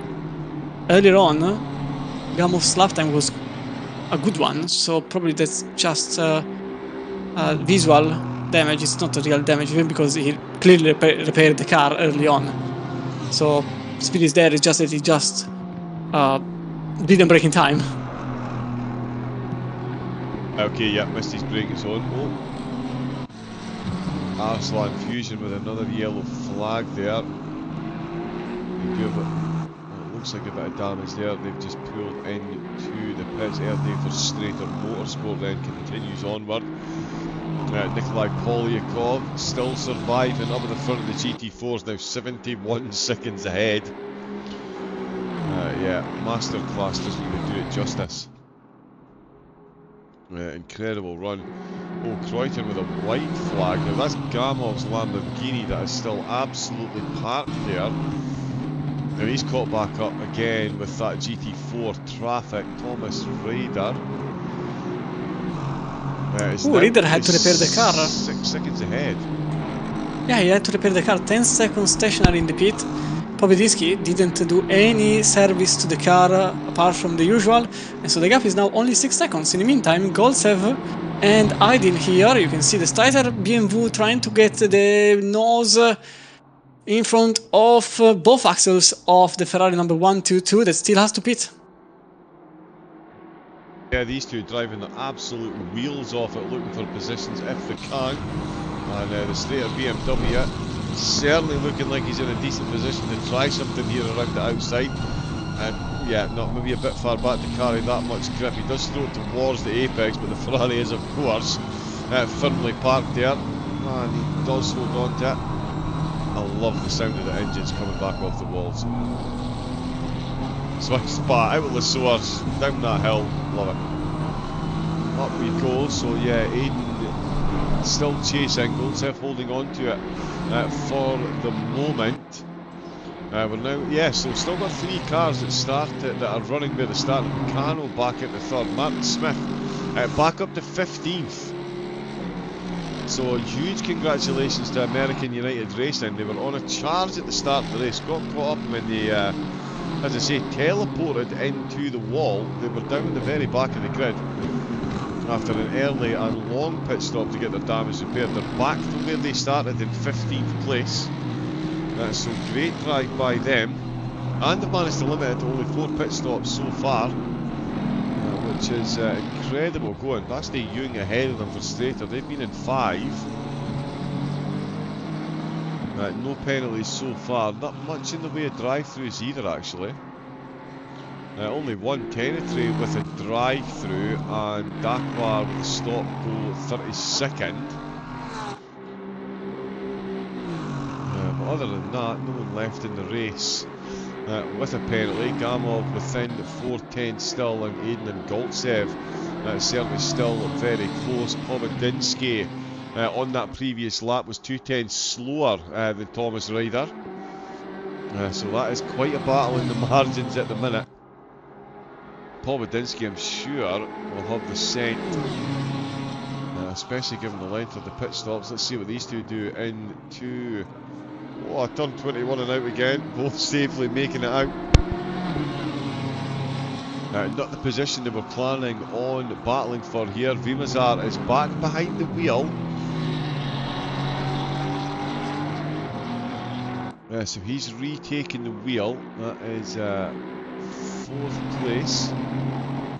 Bit of a odd situation for Vimazar at the moment. His rivals behind just set their best personal lap times. Both Kritin and Gamov, which are also battling for position, speaking of which. Kritin with a 01.1, Gamov with a 01.0, and now the Lamborghini goes into the inside of turn number 2, that's quite bad, and this time the Lamborghini takes the position out of Kritin's hands. Gamov is now 12 seconds behind Vimazar and another 11 behind Picano, making the total sum to 23 to be exact, because it's actually 10.5 and 12.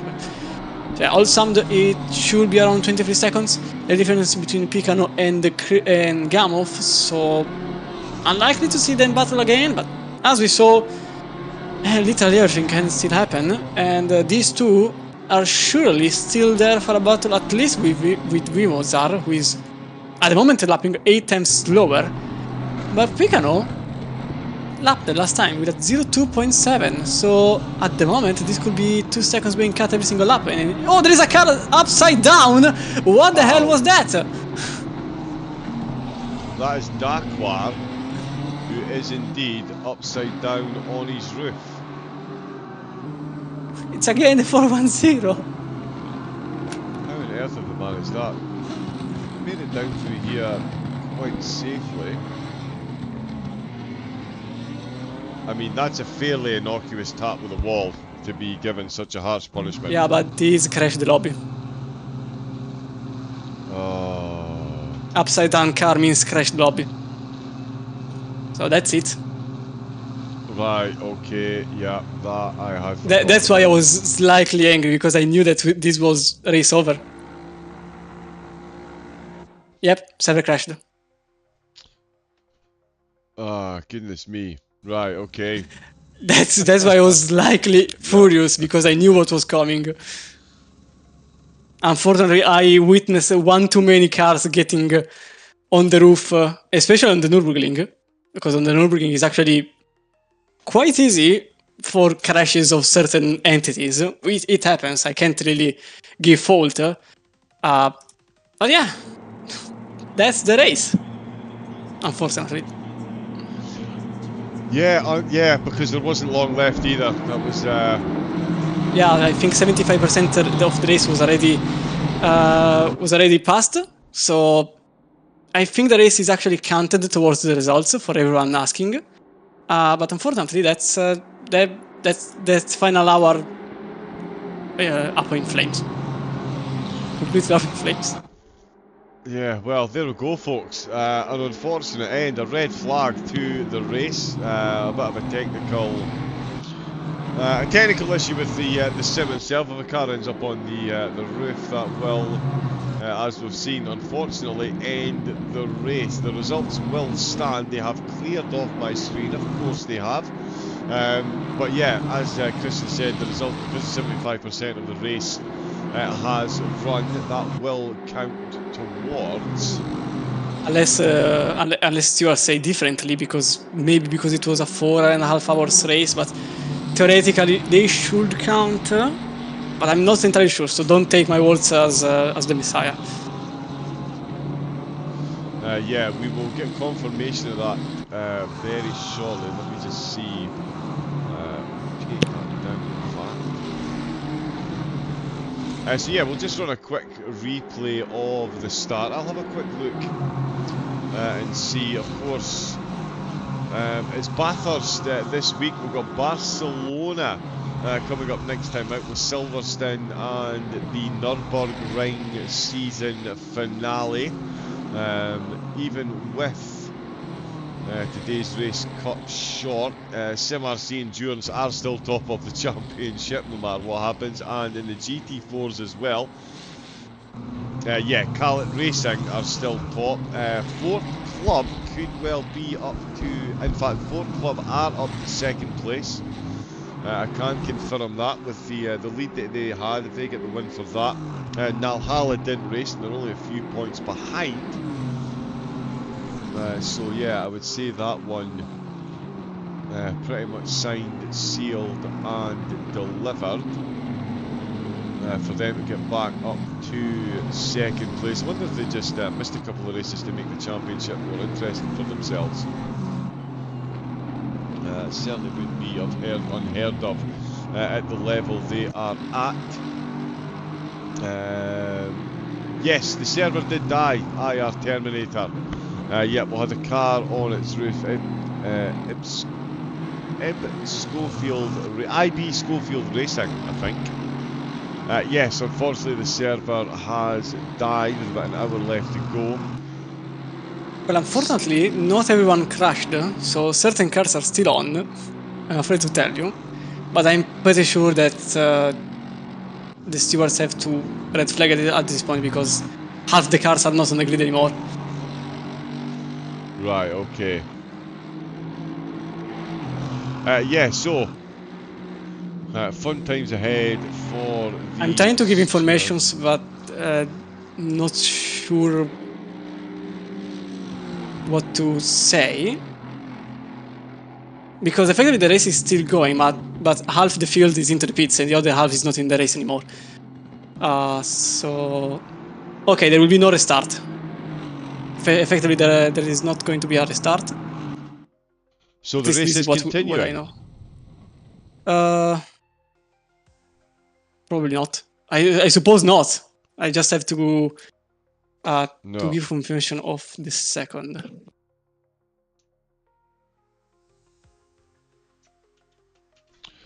Yeah, let me see.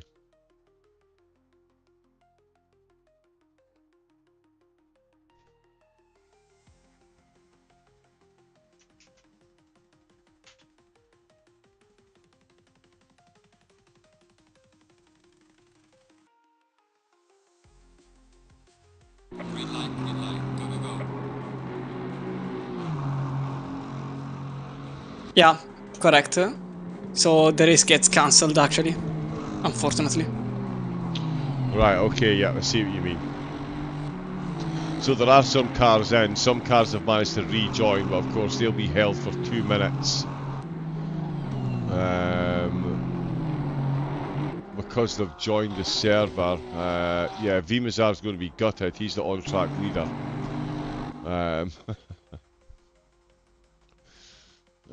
So there we go, folks. Unfortunately, whether it's sim racing or real racing, red flags do happen. A bit of a technical spike, and that has seen this one drawn to a close prematurely, but another absolute banger of a race nonetheless.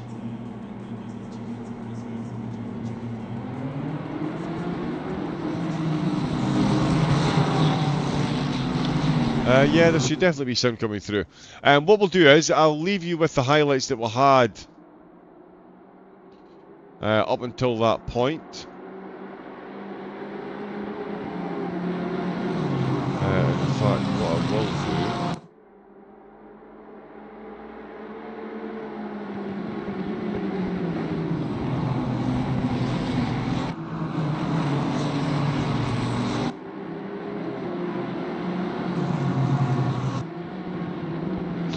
There we go. Yeah, I'll leave you with the highlights from the race that we had so far. Big thanks to everyone that's joined in for the race, all the follows that we've had as well during the stream. Yeah, really unfortunate the race ends this way. It does happen. We do move on. It's Barcelona next time out, and that promises to be another absolute cracker. What a course that is. Unfortunate the way it's ended, Christian. It was an incredible race up until then, and it was really shaping up for some close battles right at the death, and it really does promise us great things for Barcelona. Sorry John, I'm still discussing with race control. Give me a second. No problem.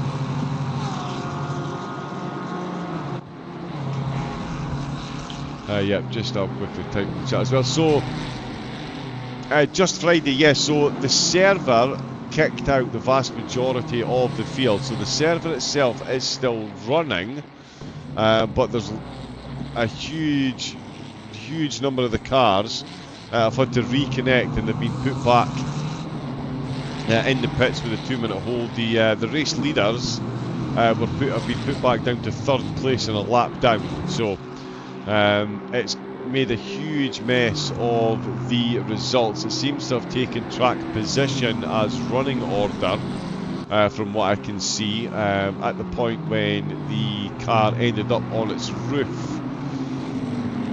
So yes, it is. The server is slightly confused as to who's running where, when and why.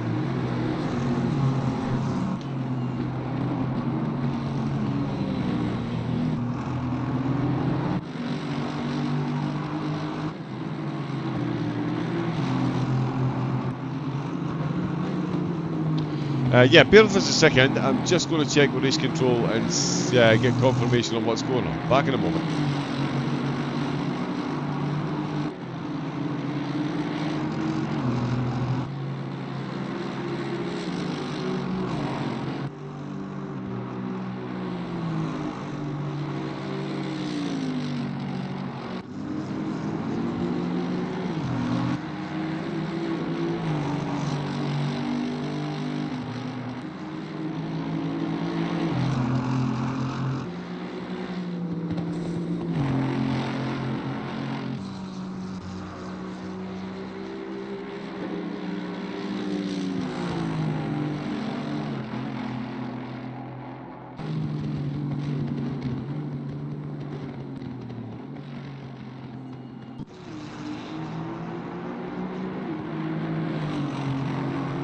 Okay, so there we go. Yeah, confirmation from race control. The server is still running, but it's reset stint timers. It's left cars in the pits that can't get out. So we believe the race results will be taken from when the server crashed.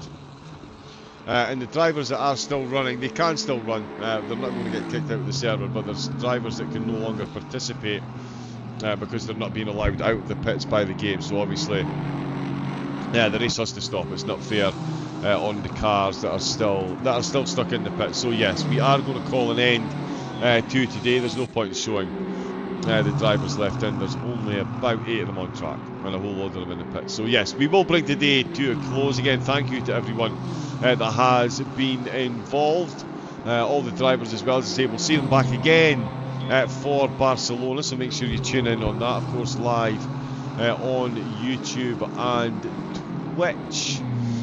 Multi-Milado, is it worth to carry on? From what we're seeing, probably not. I mean, if you're in the race and you want to run to the end, maybe you might as well. You've planned the time anyway.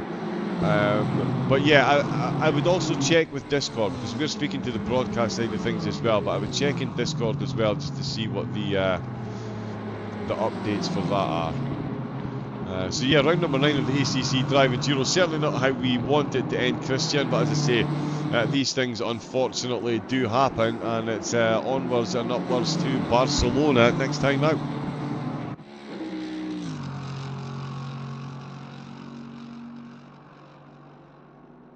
Yep, Christian's still sorting a couple of things in the background, so we'll let him crack on with that. Again, thanks to everyone that's been involved. We will be back for Barcelona. Of course, we'll be back on Thursday night for the Pro Series, so make sure you get involved in that as well. And we will see you then. And until then, stay safe, take it easy, and have a great rest of your night. Good night.